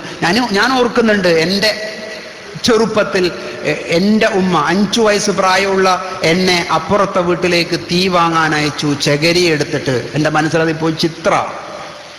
ചകിരി എടുത്തിട്ട്, തീപ്പെട്ടിയില്ല വീട്ടിൽ, ചകിരി എടുത്തിട്ട് തീ വാങ്ങണം. അത് കൊച്ചു കുഞ്ഞിന് കിട്ടുന്ന അംഗീകാര. ഞാനിതും താങ്ങിപ്പിടിച്ചു പോകും. എന്നിട്ട് തീക്കനലും കൊണ്ട് ഇപ്പുറത്തെ വീട്ടിലേക്ക് വരും. അപ്പുറത്തെ വീട്ടിൽ നിന്ന് വീണ്ടും വരും. അവിടെ നടക്കുന്നത് എന്താ? ഞാൻ എന്ന് പറയുന്ന കുട്ടിക്ക് കിട്ടുന്ന റോളാണ്, അംഗീകാരമാണ്, സ്ഥാനമാണ്. മാത്രമല്ല, ഒരു തീ ഇങ്ങനെ കെടാതെ ഒരു 100 മീറ്റർ അപ്പുറത്ത് നിന്ന് താങ്ങിപ്പിടിച്ച് എൻ്റെ ഉമ്മാൻ്റെ കയ്യിൽ ഏൽപ്പിക്കുന്ന എൻ്റെ ഉള്ളിൽ സൂക്ഷ്മ വികാസം എന്ന് പറയുന്ന തലച്ചോറിൻ്റെ വികാസം, നഴ്സറി ടീച്ചർമാരൊക്കെ ചർച്ച ചെയ്യുന്ന ഒരു വിഷയമാണ്. അതും നടക്കുന്നുണ്ട്. എൻ്റെ ഉമ്മാക്ക് സൂക്ഷ്മ വികാസം എന്നുള്ളത് അറിയില്ല, സൂക്ഷ്മ വികാസം എന്ന് പറയാനും അറിയില്ല. പക്ഷെ അവരത് ചെയ്തിട്ടുണ്ട്, കുട്ടിക്ക് അവസരം കൊടുത്തിട്ടുണ്ട്. തലച്ചോറിൻ്റെ വികാസമാ നമ്മൾ കൊടുക്കുന്ന ഓരോന്നും വികാസമാണ്. എത്ര ഉമ്മമാർക്ക് അതേക്കുറിച്ച് അറിയാം? എത്ര ഉമ്മമാർ കുട്ടിക്ക് സ്റ്റെപ്പ് കയറാൻ അവസരം കൊടുക്കും? കേരളത്തിലെ മിക്കവാറും വീട്ടിൽ 2 വയസ്സിൻ്റെയും 3 വയസ്സിൻ്റെയും ഇടയിലുള്ള കുഞ്ഞുണ്ടെങ്കിൽ ഉമ്മ രാവിലെ എണീറ്റാൽ അടുക്കളയിൽ പോകുന്നതിന് മുമ്പ് ചെയ്യുന്ന പണി എന്നാന്ന് പറഞ്ഞാൽ സ്റ്റെപ്പിൻ്റെ അടുത്ത് 2 കസേര ഇട്ട് വെച്ചിട്ട് പിന്നെ ഹർത്താലാക്കി കളയും. കുട്ടിക്ക് എല്ലാ ദിവസവും ഹർത്താലാ വീട്ടില്. എങ്ങനെയാ കുട്ടി വളരുക? കുട്ടിക്ക് ഇത് കയറണം. ഒറ്റക്കാലിൽ നിൽക്കേണ്ട പ്രായ 2 വയസ്സിൻ്റെയും 3 വയസ്സിൻ്റെ ഇടയിൽ എത്ര ഉമ്മമാർക്കറിയാം? നമ്മൾ ഇഷ്ടം പോലെ ഭക്ഷണവും കൊടുത്ത് അസുഖമാകുമ്പോഴത്തേക്കും ഹോസ്പിറ്റലിൽ കൊണ്ടുപോയി. നല്ല മാതൃകകൾ വീട്ടിൽ നിന്ന് കിട്ടുന്നില്ല. നല്ല മാതൃകകൾ കിട്ടണ്ടേ? 1-ാം തരം മാതൃകകൾ വീട്ടിൽ നിന്ന് കിട്ടണ്ടേ?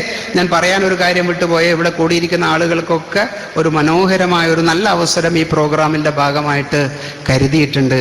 നിങ്ങൾക്ക് ഇതുമായി ബന്ധപ്പെട്ട സംശയങ്ങളോ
അസ്സലാമു അലൈക്കും വറഹ്മത്തുള്ളാഹി വബറകാതുഹു. മാഷാ അല്ലാഹ്, സുന്നി മഹൽ ഫെഡറേഷൻ്റെ പേരൻറ്റിംഗ് കോൺഫറൻസ് കുന്നമംഗലത്ത് നടന്നുകൊണ്ടിരിക്കുകയാണ്. ബഹുമാനപ്പെട്ട യൂനുസ് ഫൈസി നമുക്ക് എത്തിച്ചെന്നുകൊണ്ടിരിക്കുന്നത് ബഹുമാനപ്പെട്ട SV മുഹമ്മദ് അലി മാസ്റ്ററുടെ പ്രഭാഷണമാണ് വീക്ഷിച്ചുകൊണ്ടിരുന്നത്.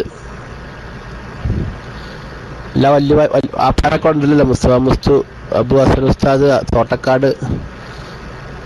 അപ്പോൾ നിങ്ങളൊക്കെ കേൾക്കേണ്ട, രക്ഷിതാക്കൾ പ്രത്യേകിച്ച് വല്യപ്പാര കേൾക്കേണ്ട പ്രഭാഷണമാണ്. നല്ല അനുസരണോട് കേൾക്കുന്നുണ്ട് എല്ലാവരും. നമ്മളെപ്പോലത്തെ യുവാക്കൾക്കും പഠിച്ചു വരാം. ഷാഫി ഉസ്താദൊക്കെ വന്നിട്ടുണ്ടല്ലോ ചെറുപ്പളശ്ശേരി.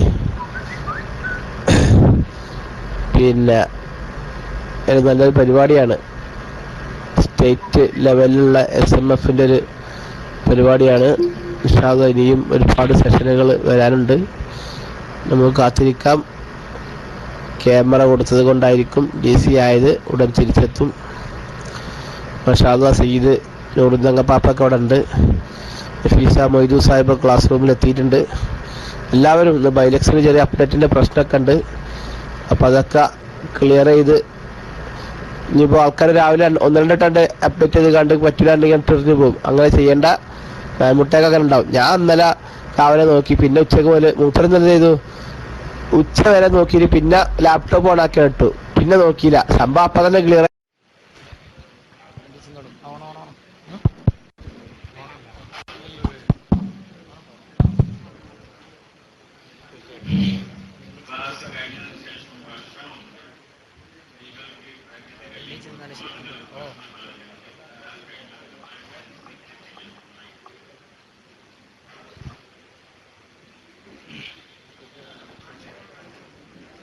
അസ്സലാമു അലൈക്കും.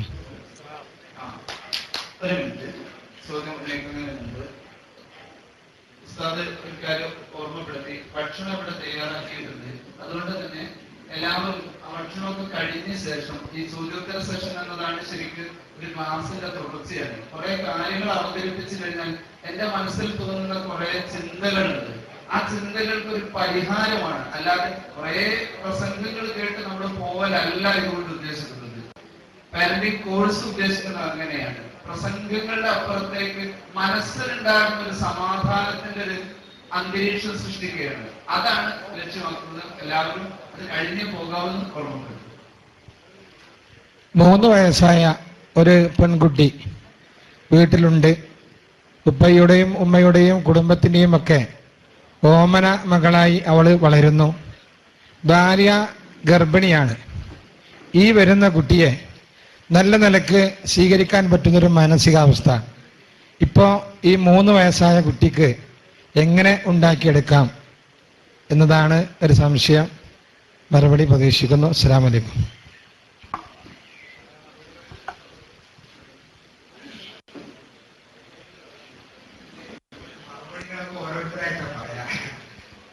മറുപടി ഞാൻ പറയാം. ഒന്നാമത്തെ ഒരു മറുപടി, 2 കുട്ടിയാണ് ഉള്ളത്. രണ്ടാമത്തെ ഉണ്ടാകാൻ പോകുന്നു. അത് മോളാ മോനാ നമുക്കറിയില്ലല്ലോ. അതുമറിയോ? രണ്ടാമത്തത് എന്താന്ന് നമുക്കറിയില്ല. അപ്പൊ അതൊരു വിഷയമാണ് കേട്ടോ. ഇതിലൊക്കെ മോനാണെങ്കിലും മോറാണെങ്കിലും വ്യത്യാസം നമുക്ക് ഒന്നേ ചെയ്തിട്ടുള്ളൂ.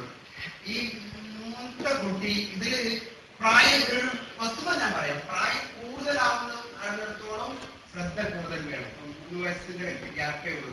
6 വയസ്സോ 7 വയസ്സോ ആണെങ്കിൽ ഈ 7 വയസ്സുള്ള കുട്ടിക്ക് ധാരാളം എഡ്യൂക്കേഷൻ കൊടുക്കണം. കുഞ്ഞിന്റെ കാര്യത്തിൽ അപ്പൊ ഇങ്ങനെ ചെയ്തു കൊടുക്കേണ്ടത് എന്താന്ന് പറഞ്ഞാല് കുട്ടിയോട് പറയാ, ഉമ്മാന്റെ വയറ്റിൽ ഒരു കുഞ്ഞുണ്ട്, ആ കുഞ്ഞ് നിന്റെ ചെറുതാണ്, നീയാണ് ആ കുട്ടിയുടെ എല്ലാം. അത് കുട്ടിക്ക് ഏത് ഗിഫ്റ്റ് വാങ്ങണം, നമ്മളെ കുട്ടിക്ക് കളിക്കേണ്ട എന്തെല്ലാം സാധനങ്ങളിൽ നിന്ന് മോൻ കൂടി സെലക്ട് ചെയ്യണം. കുട്ടിന്റെ ഡ്രസ്സ് മോൻ സെലക്ട് ചെയ്യണം. ഈ ജയിക്കുന്നതിന് മുമ്പ് തന്നെ വേണമെങ്കിൽ അത്തരം സാധനങ്ങൾ നിങ്ങൾ സെലക്ട് ചെയ്ത് വെക്കുന്നിടത്ത് കുട്ടിക്ക് ഉത്തരവാദിത്തം കൊടുക്കുക. വന്നാൽ എന്തൊക്കെയാണ് ചെയ്യേണ്ടത് എന്ന് ചിന്തിക്കുക. പക്ഷെ അതിനൊക്കെ വലിയൊരു സന്തോഷം എന്താന്ന് പറഞ്ഞാല് കേരളത്തിൽ ഒരിക്കലും ചിന്തിക്കാത്തൊരു കാര്യമാണ് നിങ്ങൾ ചിന്തിച്ചിട്ടുള്ളത്. ചെറിയ ചെറിയ കുറെ കാര്യങ്ങൾ ചെയ്തിട്ട് ഈ കുഞ്ഞിനെ വെൽക്കം ചെയ്യുന്നിടത്ത് കുഞ്ഞിന്റെ മനസ്സിൽ എത്തിക്കേണ്ട ഒരു കാര്യം മാത്രമേ നിങ്ങൾക്ക് ഇപ്പൊ ആലോചിക്കാനുള്ളൂ. ചോദ്യം ചോദിച്ചാൽ തന്നെ ഉത്തരം ഉണ്ടെന്നാണ് ഞാൻ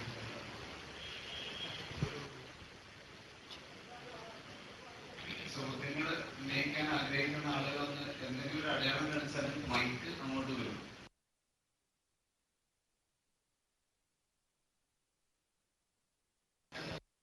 അവിടെ നിന്നും മാറി. 25 വയസ്സ് പ്രായമുള്ള ഒരു യുവാവ് ഒരു പെൺകുട്ടിയുമായി 3 വർഷത്തിൽ പ്രണയത്തിലാണ്. വീട്ടിലാണെങ്കിൽ ഒരു കാരണവശാൽ ഈ പ്രണയം അംഗീകരിക്കുന്നുമില്ല. ഉപ്പയാണെങ്കിൽ നേരെ ഓപ്പോസാണ്. ഉമ്മാവും എതിർക്കുന്നത്. ഈ പെൺകുട്ടിയുടെ പ്രായം ഏകദേശം ഇതേ പ്രായം തന്നെയാണ്. 25 വയസ്സ് പെൺകുട്ടിക്കും വരുന്നുണ്ട്. ഇനി ഈ പെൺകുട്ടിയുടെ കുടുംബം തന്നെ ഈ യുവാവുമായി ഒരു നിലക്കും യോജിക്കാത്ത പെൺകുട്ടിയുമാണ്. അങ്ങനെയാണെങ്കിൽ ഈ യുവാവിനെ ഈ പ്രണയത്തിൽ നിന്ന് മാറ്റിയെടുക്കാനുള്ള എന്തെങ്കിലും വഴിയുണ്ടോ എന്നുള്ള ചോദ്യം. പ്രണയമാണ്.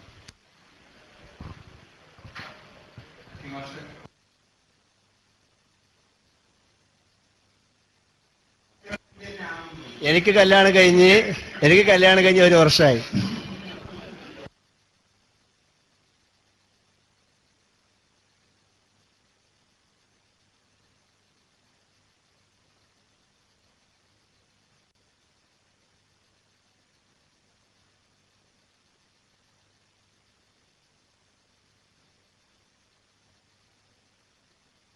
ഈ ഒരു പ്രായത്തിലുള്ള കുട്ടി വന്നിട്ട് ഉമ്മ എനിക്ക് അങ്ങനെ ഒരു കുട്ടിയുണ്ട്, ആ കുട്ടി ഞാൻ സ്കൂളിൽ നിന്നൊക്കെ കണ്ടതാ മദ്രസയിൽ നിന്നോ കണ്ടതാണ്, ഞാൻ അവളെ കല്യാണം കഴിക്കാൻ എനിക്ക് ആഗ്രഹമുണ്ട് എന്ന് പറയുമ്പോൾ അതിനെയും പ്രേമാക്കി കൊണ്ട് നടന്നിട്ട് ആവണ്ട. ആ കുട്ടിനെ അന്വേഷിച്ച് പറ്റുവാണെങ്കിൽ കഴിപ്പിച്ചു കൊടുക്കുക എന്നുള്ളത് തന്നെ ആവണം. അല്ലെങ്കിൽ ഇന്നത്തെ പൊതുസമൂഹത്തിൽ ബുദ്ധിമുട്ടുകൾ ഉണ്ടാവും. നമ്മളതിനെ എല്ലാറ്റിനും എങ്ങനെ കാണണ്ട. ഇവിടുത്തെ ഒരു പ്രശ്നം എന്ന് പറഞ്ഞാൽ സമപ്രായമാണ് ഒന്ന്. അപ്പൊ കുട്ടികൾ ഇങ്ങോട്ട് ചോദിക്കും ഖദീജ ബീവിയുടെ കഥയൊക്കെ പഠിച്ചിട്ടായിരിക്കും വരിക ഞങ്ങളുടെ കുട്ടികൾ പറയും. രണ്ടാമത്തെ ഒരു വിഷയം എന്ന് പറഞ്ഞാൽ പിന്നെ ഒരു തരത്തിലും പറ്റില്ല, തറവാട് കൊണ്ടും ദീൻ കൊണ്ടും ഒന്നും പറ്റില്ല. നമുക്ക് ആകെ ചെയ്യാവുന്ന ഒരു കാര്യം എന്താന്ന് പറഞ്ഞാൽ ഈ ആൺകുട്ടിയിലാണ് മാറ്റം വരുത്തേണ്ടത് അല്ലേ? നിങ്ങൾ പറഞ്ഞത് വെച്ച് ആൺകുട്ടിയിലല്ലേ മാറ്റം വരുത്തേണ്ടത് അല്ലേ? ആൺകുട്ടിയിലാണ് മാറ്റം വരുത്തേണ്ടത്. ആൺകുട്ടിയാണ് നിങ്ങൾ ആദ്യം പറഞ്ഞത്, 25 വയസ്സുള്ള യുവാവ് എന്നാ പറഞ്ഞത്. ആൺകുട്ടിയിലാണ് മാറ്റം വരുത്തേണ്ടത്. ഈ ആൺകുട്ടിയിൽ മാറ്റം വരുത്താൻ ഇനി എന്തേ നടക്കുള്ളൂ എന്ന് പറഞ്ഞാൽ ആൺകുട്ടിയുമായുള്ള ഡിബേറ്റ് നടത്തുക. ആരെങ്കിലും ആൺകുട്ടിക്ക് വിശ്വാസമുള്ള ആരെങ്കിലും ഒരാൾ ആൺകുട്ടിയുമായി ഡിബേറ്റ് നടത്തുക. അതൊരു കൗൺസിലർ ആകാം ചില സമയത്ത്, അല്ലെങ്കിൽ അവൻ്റെ സുഹൃത്താകാം.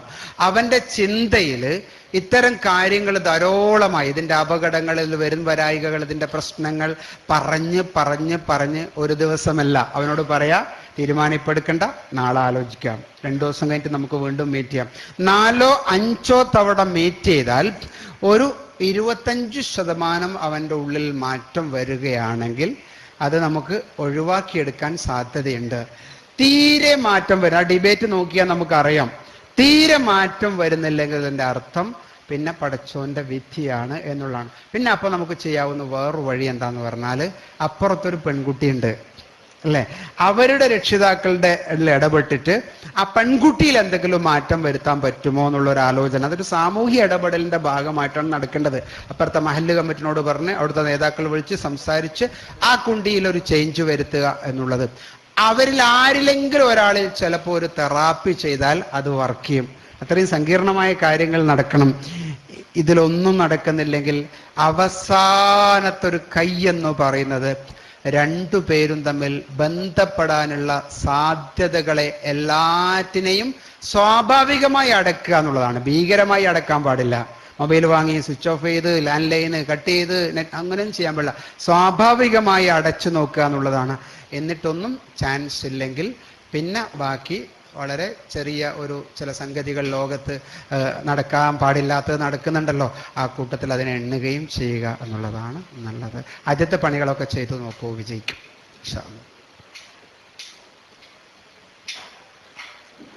ഒരു കത്ത് വന്നിട്ടുണ്ട്, അതൊന്ന് വായിച്ചു സംശയം.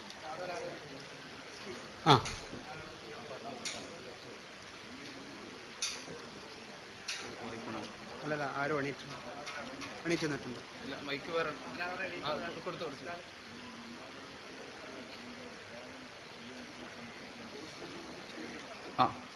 ആ കൂട്ടത്തില് നമ്മളെ കോഴ്സ് നടത്തിപ്പുമായി ബന്ധപ്പെട്ട സംശയങ്ങളും കൂടി ഉണ്ടെങ്കിൽ നിങ്ങൾക്ക് ഉന്നയിക്കാവുന്നതാണ്.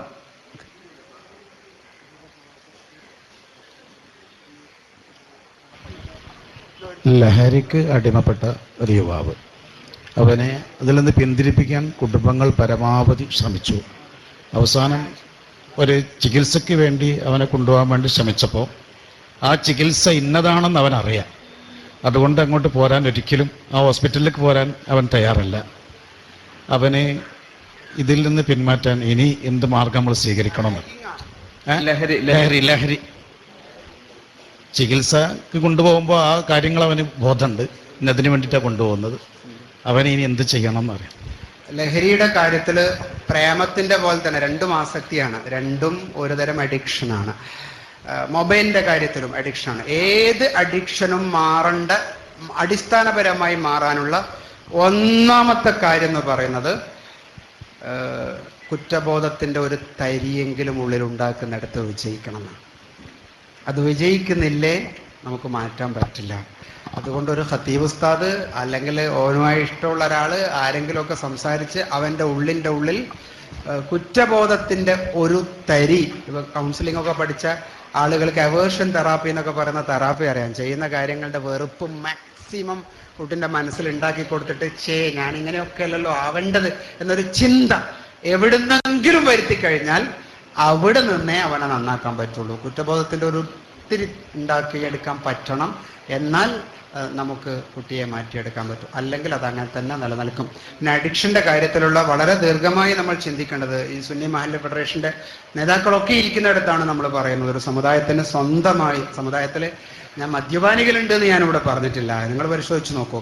പിന്നെ ഒരു സെന്ററെങ്കിലും നമുക്ക് സംസ്ഥാനത്ത് ഡി അഡിക്ഷൻ ഇസ്ലാമികമായി ചെയ്യാനുള്ളത് നമുക്കില്ല എന്നുള്ളത് ഒരു പൊരുത്തക്കേടായിട്ട് ഇപ്പം നമുക്ക് തോന്നുന്നു. കാരണം അത് കുട്ടികളെ നിസ്കരിപ്പിച്ചും സ്വലാത്ത് ചെല്ലിച്ചിട്ടും ചെറിയ ചെറിയ ഇസ്ലാമികമായ തെറാപ്പികൾ കൊടുത്തിട്ടും ധാരാളം മാറ്റിയെടുക്കാനുള്ള സാധ്യതകളുണ്ട്.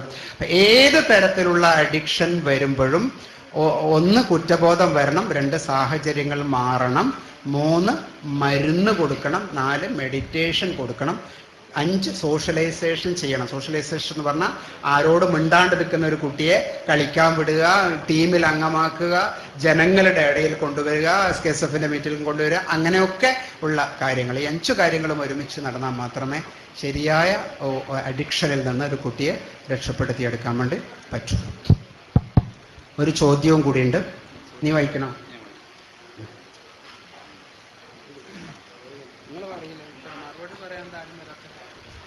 കുട്ടികളൊരു സാധനത്തിന് വേണ്ടി കരഞ്ഞാൽ നാം അത് കൊടുക്കുന്നു. അങ്ങനെയാവുമ്പോൾ കരഞ്ഞാൽ എല്ലാം കിട്ടും എന്ന് കുട്ടി മനസ്സിലാക്കില്ലേ? കരയുന്നതിന്റെ മുമ്പ് എല്ലാം കൊടുക്കാൻ പറ്റില്ലല്ലോ. അനുബന്ധമായ വേറെ ചോദ്യം തോന്നുന്നുണ്ട്. 5 വയസ്സായ മോന് UKG പഠിക്കുന്നു, വാശിയാണ്, ആഗ്രഹിച്ചത് കിട്ടിയേ മതിയാവൂ, പറഞ്ഞതിനെതിരെ മറുപടി വരുന്നുള്ളൂ, ഭക്ഷണം കഴിക്കില്ല, വിശപ്പ് കുറവാണ്. ഇനി എന്തെങ്കിലും സ്വീറ്റ്സ് കൊടുക്കുകയാണെങ്കിൽ മറ്റുള്ളവർക്ക് കൂടി കൊടുക്കാൻ പറഞ്ഞാൽ കൊടുക്കാൻ മടിയാണ്. എല്ലാം സ്വന്തമായിട്ട് അവന് കിട്ടണമെന്നാണ് പൊതുവെ. 2 ചോദ്യത്തിലും സമാനമായതുണ്ട്, എന്നാൽ വ്യത്യാസമുള്ളതുകൊണ്ട് ഇതിലൊരു കാര്യം എന്താന്ന് പറഞ്ഞാൽ, ഈ വാശി ആവുന്നത് കരഞ്ഞിട്ട് കൊടുക്കുക എന്നുള്ളത് നല്ല മോഡലല്ല. എന്നാൽ കരഞ്ഞാൽ കൊടുക്കാതിരിക്കലും നല്ല മോഡലല്ല. നമുക്ക് ഇത്രയേ കിട്ടേണ്ടുള്ളൂ. കുട്ടിക്ക് കിട്ടേണ്ട ഒരു എഡ്യൂക്കേഷൻ ഇതാണ്. എൻ്റെ വീട്ടിൽ എൻ്റെ ഉമ്മ ചിലരൊക്കെ പറയുമ്പം തരുന്നു, ചിലര് തരുന്നില്ല. 2 തരത്തിലുള്ള ഫിലോസഫി ലോകത്ത് നിലവിലുണ്ട്. പിന്നെ യെസ് യെസ് യെസ് നോ. ചില ഉമ്മമാരുടെ സ്വഭാവം അങ്ങനെ. വേറെ ചില ഉമ്മമാർ നോ നോ യെസ്. അത് ഉമ്മ പറഞ്ഞു, ഉമ്മ നിങ്ങളെ മൊബൈൽ ഒന്ന് തരുമോ കളിക്കാൻ? 5 വയസ്സുള്ള കുഞ്ഞ്. ഉമ്മ പറഞ്ഞു തരൂല. ലുഹറിന ചോദിച്ചേ തരൂല പറഞ്ഞു. അസറായപ്പോ വീണ്ടും ചോദിച്ചു, ഉമ്മ ഒന്ന് കളിക്കാനാ ഉമ്മ അപ്പോഴും പറഞ്ഞു നോ തരില്ല പറഞ്ഞു. മഗ്‌രിബായവൻ പറഞ്ഞു ഉമ്മ ഒന്ന്. ഇഷ മഗ്‌രിബിന്റെ ഇടയിൽ കളിക്കുന്നത് തരില്ല പറഞ്ഞു. 3 നോ ആയേ. ഇഷ കഴിഞ്ഞാലും ഉമ്മ എന്നോട് കുട്ടി പറഞ്ഞു ഒന്ന് മൊബൈൽ ഇതാ ഉമ്മ എന്ന് പറഞ്ഞേരം എന്നാ മതി കളിക്ക്. കുട്ടിക്കറിയാം 3 നോ വരും, പിന്നെ 4മത്തത് യെസ് വരും. അതുകൊണ്ട് എല്ലാ കരച്ചിലിനും കൊടുക്കുക എന്ന് നിങ്ങൾ ചിന്തിക്കേണ്ട. കരയാൻ കാത്തു നിൽക്കുകയും വേണ്ട. അതിൽ എഴുതിയിട്ട് കണ്ടില്ലേ, കരയാൻ കാത്തു നിൽക്കുകയും വേണ്ട. ചിലതൊക്കെ നമുക്ക് കുഴപ്പം. ഇന്നലെ പ്ലേറ്റ് കൊണ്ടാന്ന് വീട്ടിൽ പുതിയത്. ഉമ്മ എനിക്കതിൽ ചോറ് വേണമെന്നൊരു കുട്ടി പറഞ്ഞാൽ അതിലൊരു ചോറ് എടുത്തുകൊണ്ടൊന്നും ഒന്നും സംഭവിക്കാനില്ല. അതിൽ ചോറെടുത്ത് കൊടുക്കുമ്പം ഉമ്മ കുട്ടിക്ക് ഒരു എഡ്യൂക്കേഷൻ കൊടുക്കണം. അതെ, എൻ്റെ കുട്ടിയോട് ഇഷ്ടമുള്ളത് കൊണ്ടാണ് ഞാനിതിൽ തന്നത്, എന്നാൽ എല്ലാം ചോദിച്ചാൽ ഇങ്ങനെ തരൂല കേട്ടോ. ഉണ്ടോ? അപ്പൊ കൊടുക്കുമ്പോൾ ഇഷ്ടം കാണിക്കുക, കൊടുക്കാത്തതിൻ്റെ ഒരു എഡ്യൂക്കേഷൻ കൊടുക്കുക. നാളെ കൊടുക്കാതിരിക്കുമ്പോഴും എഡ്യൂക്കേഷൻ കൊടുക്കണം. എന്തെന്ന്? ഉമ്മക്ക് കുട്ടിന് ഇഷ്ടമാണ്, പക്ഷെ ഇന്ന് ഇത് തരൂല. ഇഷ്ടമല്ലാത്തത് കൊണ്ടല്ല, ഇന്ന് ഇത് തരൂല, പിന്നെ എപ്പോഴെങ്കിലുമൊക്കെ തരും എന്ന് പറയുന്ന നിലക്കാണത് കൈകാര്യം ചെയ്യേണ്ടത്. ഈ ഭക്ഷണം കഴിക്കേണ്ടത് ഒരു സംഗതിയുടെ ഒരു പ്രധാനപ്പെട്ട കാര്യം എന്ന് പറയുന്നത്, എല്ലാറ്റിനും മാതൃക കിട്ടുന്നത് പോലെ നമ്മൾ കുട്ടികൾക്ക് പലപ്പോഴും ഭക്ഷണം കഴിക്കുന്നതിനുള്ള മാതൃകകൾ ഡോക്ടർമാരൊക്കെ പറയും. സാധാരണ ഒന്ന് കുറുകിയ ഭക്ഷണം കൊടുക്കേണ്ട ഒരു പ്രായമുണ്ട്. ഒരു 9 മാസത്തിന്റെ ഉള്ളിൽ കുറുകിയ ഭക്ഷണമില്ലേ, അത് ധാരാളമായി കൊടുക്കണം. പിന്നെ എന്ത് ചെയ്യണം എന്ന് പറഞ്ഞാൽ, ഉമ്മയും വാപ്പയും ഫുഡ് കഴിക്കുന്നത്, ഭക്ഷണം കഴിക്കുന്നത് കുട്ടിക്ക് കാണാൻ അവസരം കൊടുക്കണം. കറി ഒഴുക്കുന്നു, കുഴക്കുന്നു, വായിലിടുന്നു, ചവക്കുന്നു, തിന്നുന്നു, അത് കാണൂല കുട്ടീനെ. അതിനെവിടെയെങ്കിലും ഒരു ഭാഗത്ത് കൊണ്ടുപോയി ഇരുത്തലല്ല കൊടുക്കണം. പിന്നെ എന്നാന്ന് പറഞ്ഞാല്, വാ തുറന്ന കുഞ്ഞ് മര്യാദക്ക് ആരോഗ്യം ഉണ്ടെങ്കിൽ അവന്റെ ശരീരത്തിന് ആവശ്യമുള്ള കലോറി അവൻ ഉണ്ടാക്കുന്നുണ്ട്. നിങ്ങൾ ചോദിച്ചതിൽ തന്നെ അതുണ്ട്. സ്വീറ്റ്സ് കൊടുക്കുമ്പോ എന്ന് പറഞ്ഞില്ലേ, ആർക്കും കൊടുക്കാണ്ട് തിന്നതിന്റെ അർത്ഥം ചോക്ലേറ്റ് വലിയൊരു കലോറിയാ, ജ്യൂസ് വലിയ കലോറിയാ. ഈ ചോക്ലേറ്റും ജ്യൂസും കടലയും ഒക്കെ തിന്നിട്ട് അസലായ കുട്ടി ചോറും പത്തിരിയും തിന്നുകൊള്ളണമെന്നില്ല. അതുകൊണ്ട് നിങ്ങൾ അത് കുറക്കണം. വാശി പിടിച്ചിട്ടും കഴിക്കുന്നില്ലെങ്കിൽ പറച്ചൽ നിർത്തണം, അവിടെ എടുത്തു വെക്കുക. എൻ്റെ കുഞ്ഞ് കഴിക്കുമെന്ന് ഉമ്മാക്ക് അറിയാന്ന് പറയാം. 2 ദിവസം കഴിഞ്ഞാൽ അറിയാം സമരമെല്ലാം നിർത്തിയിട്ട് കുണുങ്ങി വന്നിട്ട് ആരെങ്കിലും കാണാണ്ട് തിന്നു പോയിട്ടുണ്ടാവും. അതുകൊണ്ട് നമ്മുടെ ഒരു സ്വഭാവത്തിൽ കുറച്ചൊരു മാറ്റം വരുത്തിയാൽ ഇതിനെയൊക്കെ റെഡിയാക്കാം. ചോദ്യങ്ങൾക്കൊക്കെ നല്ല വരൾച്ചയാണ്, അതുകൊണ്ട് നമുക്ക് അവസാനിപ്പിക്കേണ്ട ടൈമാണ്. ഒരു ചോദ്യം കൂടെ. ഒരു വിവാഹിതനായ യുവാവ് വിവാഹിതയായ യുവതിയും. വിവാഹിതനായ യുവാവ് എന്ന് പറയുമ്പോൾ ആളുകളൊക്കെ നിങ്ങളെയാ നോക്കണം. അല്ല, ഞാനല്ല, വേറെ അവര് തമ്മിൽ അകലം പാടില്ലാത്ത അത്ര അടുത്തു പോയി. ഇവര് തമ്മിൽ വലിയ ബന്ധത്തിലായി, അവിഹിത ബന്ധം. ഞാൻ കരുതി വിവാഹിതനായ യുവാവ് വേറൊരു വിവാഹിതയായ പെണ്ണിനായിട്ട് ബന്ധത്തിലായി. ഇവർ തമ്മില് പിരിയാൻ പാടില്ലാത്ത അത്ര എന്ന് പറഞ്ഞാല് 2 പേരെയും 2 ഫാമിലി ലൈഫും തകരാറാവാതെ എങ്ങനെ ഇടപെട്ട് വേർപിരിക്കാൻ പറ്റും എന്നുള്ളതാണ്. പ്രേമത്തിനല്ലേ വേർപിരിക്കേണ്ടത്? അതെ, ബന്ധത്തിനല്ലേ? അല്ലല്ല, പ്രേമത്തിനെ വേർപിരിക്കണം. ഫാമിലി ലൈഫ് കുഴപ്പമില്ലാതെ മുന്നോട്ട് പോകാൻ സാധിക്കണം. എങ്ങനെ ഇടപെടാൻ പറ്റും? അറിയാതെ ചെയ്യണം. 2 അറിഞ്ഞാലും കുഴപ്പമില്ലെങ്കിലും കുഴപ്പമില്ല. ഇത് സാധാരണ കൗൺസിലിംഗ് ടേബിളിൽ വരുന്ന ഒരു കുഴപ്പമാണ്. ഇവിടെ ഇതിന്റെ അടിസ്ഥാനം പ്രീമാരിറ്റൽ കൗൺസിലിംഗ് പ്രോഗ്രാമിൽ അവർ പങ്കെടുക്കാത്തതാണ് കേട്ടോ. അന്ന് നമ്മൾ തുടങ്ങിയിട്ടില്ലല്ലോ. അതായത് ഏത് വിവാഹ ജീവിതത്തിന് ശേഷം മതിൽ ചാടുന്ന സ്വഭാവം ഉണ്ടെങ്കിൽ അതിൻ്റെ എല്ലാം തുടക്കം വരുന്നത് വിവാഹ ജീവിതത്തിലെ സംതൃപ്തി കുറവാണ്. മനസ്സിന്റെ അകത്ത് എവിടെയോ ഒരു സന്തോഷമില്ലായ്മ, അല്ലെങ്കിൽ സന്തോഷം എന്ന് പറയുന്നതിനെ അവരെ കാഴ്ചപ്പാടിൽ വലിയ സംഗതി പോലെ കണ്ടിട്ടുണ്ടാവും. സത്യത്തിൽ അത്രയൊന്നുമില്ല വിവാഹ ജീവിതത്തിൽ കിട്ടുന്ന സന്തോഷം. അത് മനസ്സിലാക്കി കൊടുത്തിട്ടും ഉണ്ടാവില്ല. ഈ 2 പ്രശ്നങ്ങൾ കൊണ്ടാണ് ഈ ഒരു വിങ്ങലും പൊട്ടലും ഒക്കെ ഉണ്ടാവുക എന്നുള്ളത്. അപ്പൊ അങ്ങനെയാണെങ്കിൽ നിങ്ങൾ ചെയ്യേണ്ടത് എവിടെയാണ് ബാലൻസിന്റെ കുഴപ്പം എന്നുള്ളത് ചിന്തിക്കണം. ചിലപ്പോൾ ഉണ്ടല്ലോ, ഞങ്ങൾക്കൊക്കെ കിട്ടിയ അനുഭവങ്ങൾ വെച്ചിട്ട് ഞാൻ വളരെ വ്യക്തമായി പറയുന്നു, ശാരീരിക ബന്ധത്തിൽ കിട്ടേണ്ട സന്തോഷം പോലും ഇതുവരെയായിട്ട് തിരിച്ചറിയാത്തതിൻ്റെ, എന്നാൽ അതൊട്ട് പരസ്പരം തുറന്ന് പറയാൻ പറ്റാത്തതിൻ്റെ വിങ്ങലിൽ നിന്നാകാം ഇതിൻ്റെ തുടക്കം. ഇങ്ങനെയൊക്കെ ഉണ്ട് കേട്ടോ. അപ്പം അതുകൊണ്ട് ആരെങ്കിലും ഒരാൾ മാറി മാറി സംസാരിക്കുക. ഈ സ്ത്രീയോട് സംസാരിക്കുക, പുരുഷനോട് സംസാരിക്കുക. ആരുടെയോ ട്രാൻസാക്ഷനിൽ, കൊടുക്കൽ വാങ്ങലിൽ ഉണ്ടാകുന്ന പരുക്കാണ് ഈ ആദ്യത്തെ ബന്ധത്തെ, യഥാർത്ഥത്തിലുള്ള ബന്ധത്തിൽ പ്രശ്നങ്ങൾ ഉണ്ടാക്കുന്ന തിരിച്ചറിയാൻ വേണ്ടി പറ്റും. അവിടെയുള്ള ബന്ധം ഊഷ്മളമാക്കിയാൽ മാത്രമേ നമുക്ക് എന്ത് ചെയ്യാൻ പറ്റുള്ളൂ, ഇപ്പുറത്തതിനെ ഒഴിവാക്കാൻ പറ്റും. ബേസ് അവിടെയാണ് കിടക്കുന്നത്. അവിടെ ഊഷ്മളമാക്കാനുള്ള ട്രെയിനിങ്ങുകൾ പലതും ഉണ്ടത്, ഞാൻ വിശദമായിട്ട് പറയുന്നില്ല. അത് അവർക്കിടയിൽ കൊടുക്കണം. എന്നിട്ട് രണ്ടാമത്തെ ഒഴിവാക്കാനുള്ള ഡിബേറ്റുകൾ, സംവാദം പുറത്ത് നടത്തുക. ഡിബേറ്റ് എന്ന് ഞാൻ പറയുന്നത് നമ്മൾ മൈക്ക് കെട്ടിയിട്ടുള്ള സംവാദം അല്ല കേട്ടോ. യുക്തിപൂർവ്വം മറ്റേ ആളുമായിട്ട് തർക്കിക്കുകയാണ്. കൗൺസിലിംഗ് പഠിച്ച ആളുകൾക്ക് അതിന് REBT എന്നൊക്കെയാണ് അവരതിന് പറയാം. അത് ഉപയോഗിച്ചിട്ട് മാറ്റി മാറ്റി കൊണ്ടുവരണം. എവിടെയോ മനസ്സിൽ കിട്ടാതെ പോകുന്നതിനെ കൊടുക്കാൻ പാർട്ട്ണർമാരിൽ ആരെങ്കിലും ഒരാൾ തയ്യാറായാൽ ആ സിസ്റ്റത്തിനെ നമുക്ക് തിരിച്ച് കൊണ്ടുവരാൻ വേണ്ടി പറ്റും. ഭക്ഷണത്തിന്റെ മണമെല്ലാം വരുന്നതുകൊണ്ട് നമുക്ക് നിർത്താൻ തോന്നും. കോഴ്സുമായി ബന്ധപ്പെട്ടൊരു സംശയമാണ്. ഇവിടെ ഓറിയന്റേഷൻ ക്ലാസ്സും ഒക്കെ എല്ലാവർക്കും ഒരുമിച്ച് പറ്റുമെന്ന് മനസ്സിലാക്കുന്നു. പക്ഷേ അതിൻ്റെ ശേഷമുള്ള ഈ ക്ലാസ്സിന് ഏജ് ലിമിറ്റ് ഉണ്ടോ എന്നുള്ളതാണ് എനിക്കറിയേണ്ടത്. എല്ലാവർക്കും പിന്നെ നമ്മൾ സാധാരണ ഒരു 35 വയസ്സിൻ്റെ മുകളിലുള്ള പാരൻസ് ഉണ്ടാകുമ്പോൾ ചെറിയ മക്കൾക്ക് അതിൽ പങ്കെടുക്കാനുള്ളൊരു പ്രയാസം ഉണ്ടാകും. അതേപോലെ മരുമകളും പിന്നെ അമ്മായിമ്മ ഉണ്ടാകുമ്പോൾ അതിൻ്റെ ഒരു പ്രയാസം ഉണ്ടാകും. നമ്മൾ അനുഭവിക്കുന്നൊരു വിഷയമാണ്. അപ്പോൾ അതിനൊരു ഏജ് ലിമിറ്റ് ഉണ്ടോ എന്നുള്ളത് പറഞ്ഞാൽ. സംഘാടനവുമായി ബന്ധപ്പെട്ട നല്ല ഒരു ചോദ്യമാണ് ഫൈസിയുടെ അടുത്ത് നിന്ന് വന്നത്. ഇതിൽ ഒരു ഏജ് ലിമിറ്റ് ഇപ്പോൾ കണ്ടിട്ടുള്ളത് 40 വയസ്സാണ്.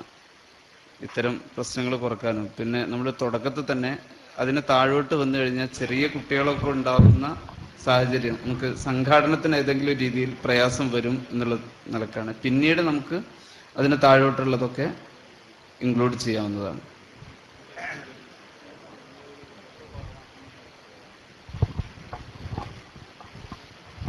അപ്പോഴും നമ്മൾ ഈ പറഞ്ഞ 40 വയസ്സ്, പക്ഷേ ഈ അമ്മായിമ്മയും മരുമകളും അല്ലെങ്കിൽ ഉമ്മയും മകളും വരുന്ന ഒരു പ്രശ്നം വന്നാൽ കുട്ടിക്ക് എന്തെങ്കിലും ഒരു സംശയം ചോദിക്കാനുണ്ടെങ്കിൽ കുട്ടി ചോദിക്കുന്നില്ല, അല്ലെങ്കിൽ കുട്ടി ക്ലാസ്സിൽ അറ്റൻഡ് ചെയ്യുന്നില്ല.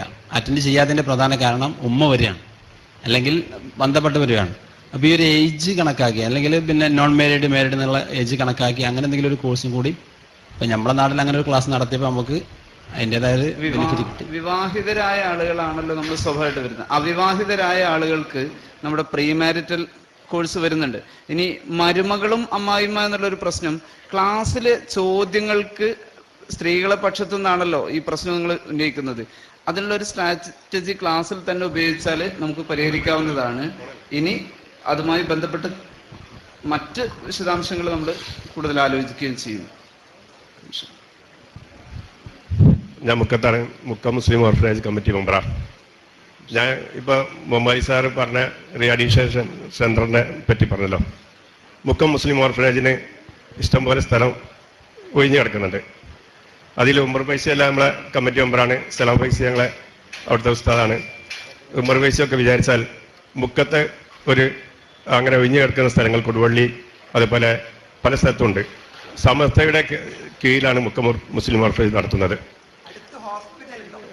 ഹോസ്പിറ്റലില്ല, ക്ലിനിക്ക് നടത്താനുള്ള ഉദ്ദേശമുണ്ട്. ഇനി അത് വേണമെങ്കിലും അതിന് ശ്രമിക്കുന്നുണ്ട്, ഹോസ്പിറ്റലിന് ശ്രമിക്കുന്നുണ്ട്. അതുകൊണ്ട് ഉമർ ബൈസി ആ വിഷയം ഞങ്ങളുടെ കമ്മിറ്റിയിൽ വെച്ചാൽ പ്രത്യേകിച്ച് ചർച്ച ചെയ്യാം. പിന്നെ മുഹമ്മദ് അലി സാറിനെ നമുക്ക് മുക്കം ഓർഫനേജിലേക്ക് നിർബന്ധമായി ഒരു ദിവസം ക്ഷണിക്കുകയാണ്. അസ്സലാമു അലൈക്കും. മുക്കം മൊയ്മുൻ ഹാജിയുടെ അനുജനാണ് ഈ ചോദ്യം ഉന്നയിച്ച സുവാക്ക എന്നുള്ളത് ഓർമ്മപ്പെടുത്തുന്നു. ഓക്കെ. അസ്സലാമു അലൈക്കും. എൻ്റെ അടുത്ത് 2 കേസ് വന്നിട്ടുണ്ട്. ഒന്ന് ഫാമിലി ലൈഫാണ്, മറ്റൊന്ന് നേരത്തെ സാറ് പറഞ്ഞ പോലെ ഒരു പ്രേമം പിടിച്ചൊരു കേസാണ്. എൻ്റെ അടുത്ത് കേസ് വന്നതാണ് എന്താ ചെയ്യാൻ ചോദിച്ചിട്ട്. അപ്പോൾ ആ ഒരു പ്രാക്ടീസ് ചെയ്യാത്തതുകൊണ്ട് ഞാനങ്ങനെ കൂടുതലായിട്ടൊന്നും പറഞ്ഞു കൊടുത്തിട്ടില്ല. അപ്പോൾ ഒന്നെന്നുള്ളത്, ഇപ്പോൾ കല്യാണത്തിൻ്റെ സമയത്ത് തന്നെ പെൺകുട്ടിക്ക് വരനെ ഇഷ്ടപ്പെട്ടിട്ടില്ലായിരുന്നു. പക്ഷെ അവരെ കല്യാണം കഴിഞ്ഞു. ഇപ്പോഴും അവരുടെ ദാമ്പത്യ ജീവിതത്തിൽ പ്രശ്നങ്ങൾ, അതായത് അവൾക്ക് എങ്ങനെയും ആ ഹസ്ബൻഡിനെ അംഗീകരിക്കാൻ പറ്റില്ല. അതായത് എന്തെങ്കിലും സംസാരിക്കുകയാണെങ്കിൽ അതായത് ഒരു താല്പര്യമില്ലാത്ത പോലെ, ഇപ്പോൾ ഗൾഫിൽ നിന്ന് വരികയാണെങ്കിൽ ഇങ്ങോട്ട് വരേണ്ട ആവശ്യമില്ല എന്നുള്ള രീതിയിലുള്ള ഒരു പെരുമാറ്റം മാത്രം. അതായത് അവൾ പറയുന്നത് തന്നെ ശരിക്ക് അവരെ പിന്നെ ഫാമിലി ഡീറ്റെയിൽസ് നോക്കുകയാണെങ്കിലും അവളുടെ ഉമ്മ പോലും കണ്ടിട്ടുണ്ട് അവളോട് മോശമായിട്ട് പെരുമാറുന്ന രീതിയിലും അടിക്കുന്നതൊക്കെ. അപ്പൊ ആ രീതിയിൽ ആ ഫാമിലി ലൈഫിന് എങ്ങനെയാണ് നമ്മളിപ്പോ അവർക്ക് ആ ഒരു പ്രോബ്ലം എങ്ങനെ സോൾവ് ചെയ്ത് കൊടുക്കാൻ പറ്റും? ഏജിന്റെ വ്യത്യാസം എന്ന് പറഞ്ഞാൽ അവൾക്ക് കല്യാണ സമയത്ത് 19 വയസ്സായിരുന്നു, ഇയാൾക്ക് 28 വയസ്സായിരുന്നു.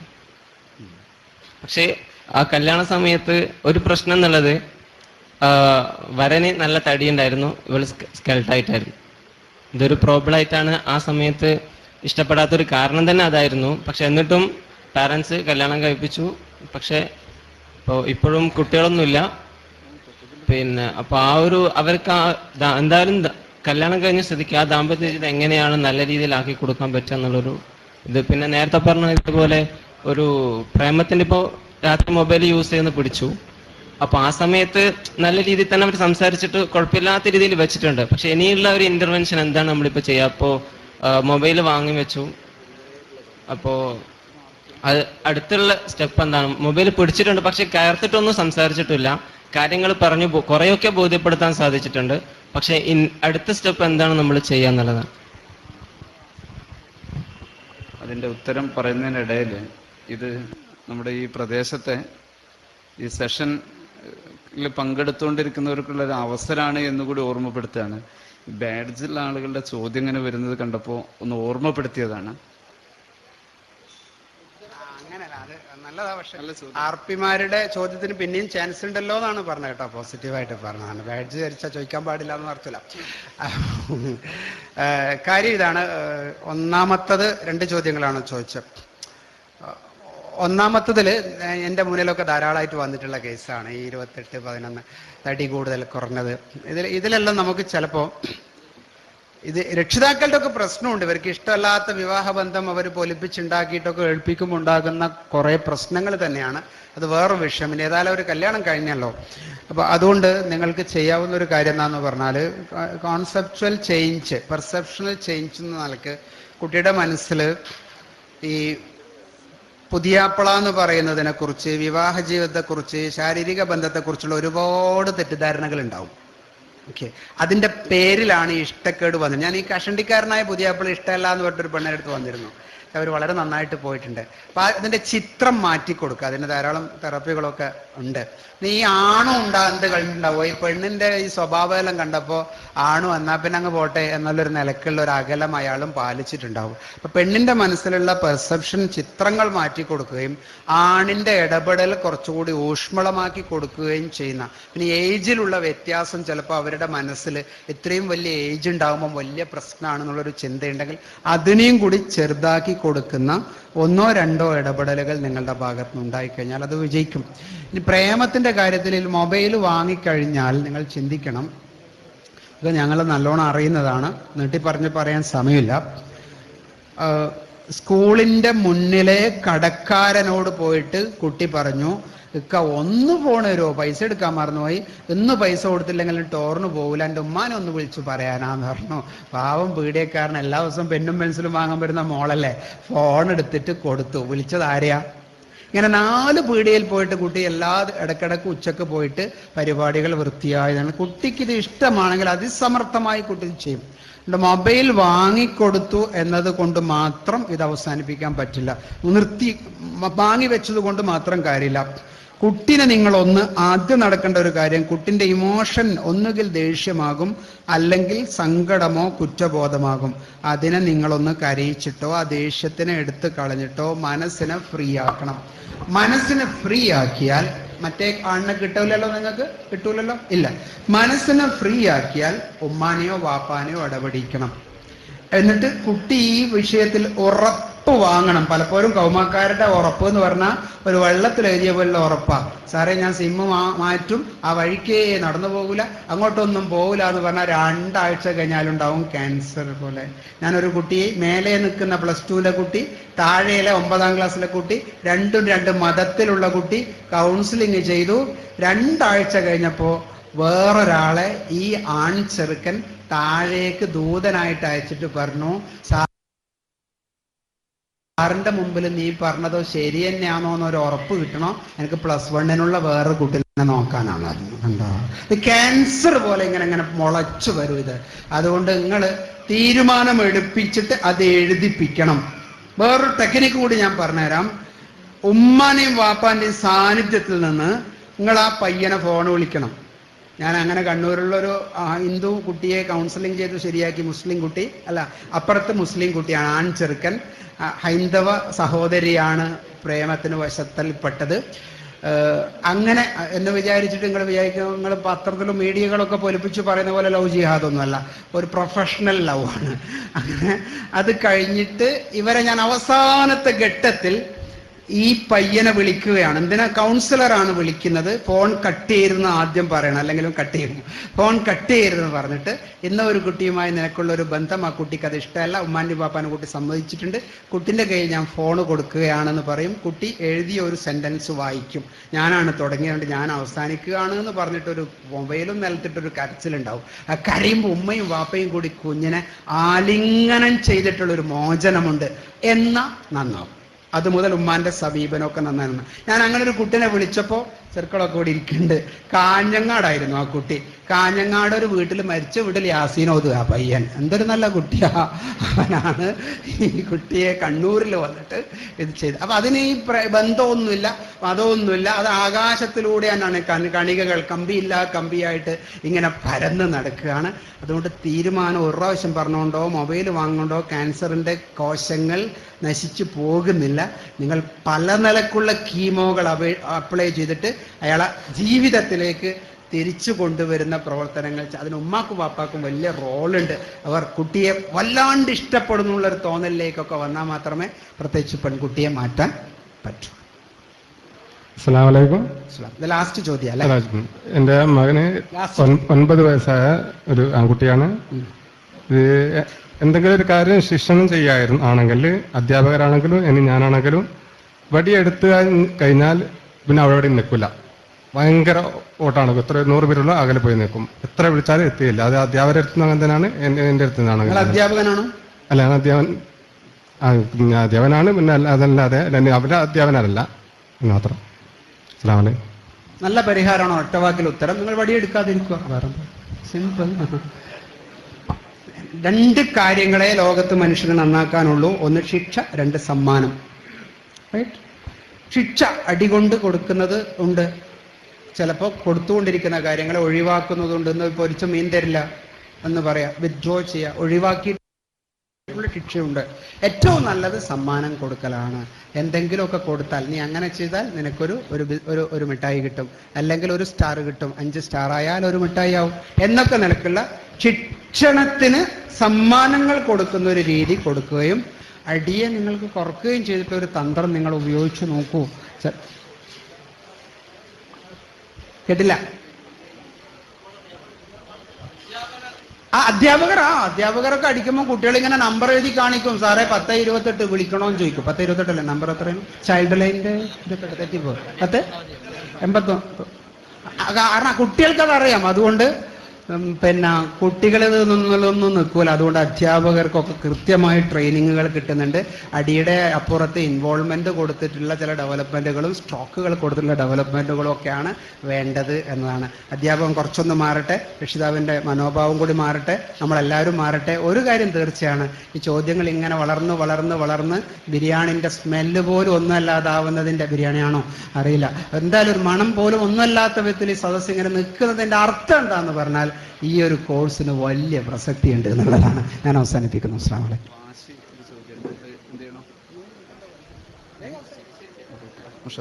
ചോദ്യങ്ങൾ ഇനിയുണ്ട്, 1-2 പേര് വന്നതുണ്ട്. നമുക്ക് സമയവും വളരെ പ്രധാനമാണ്.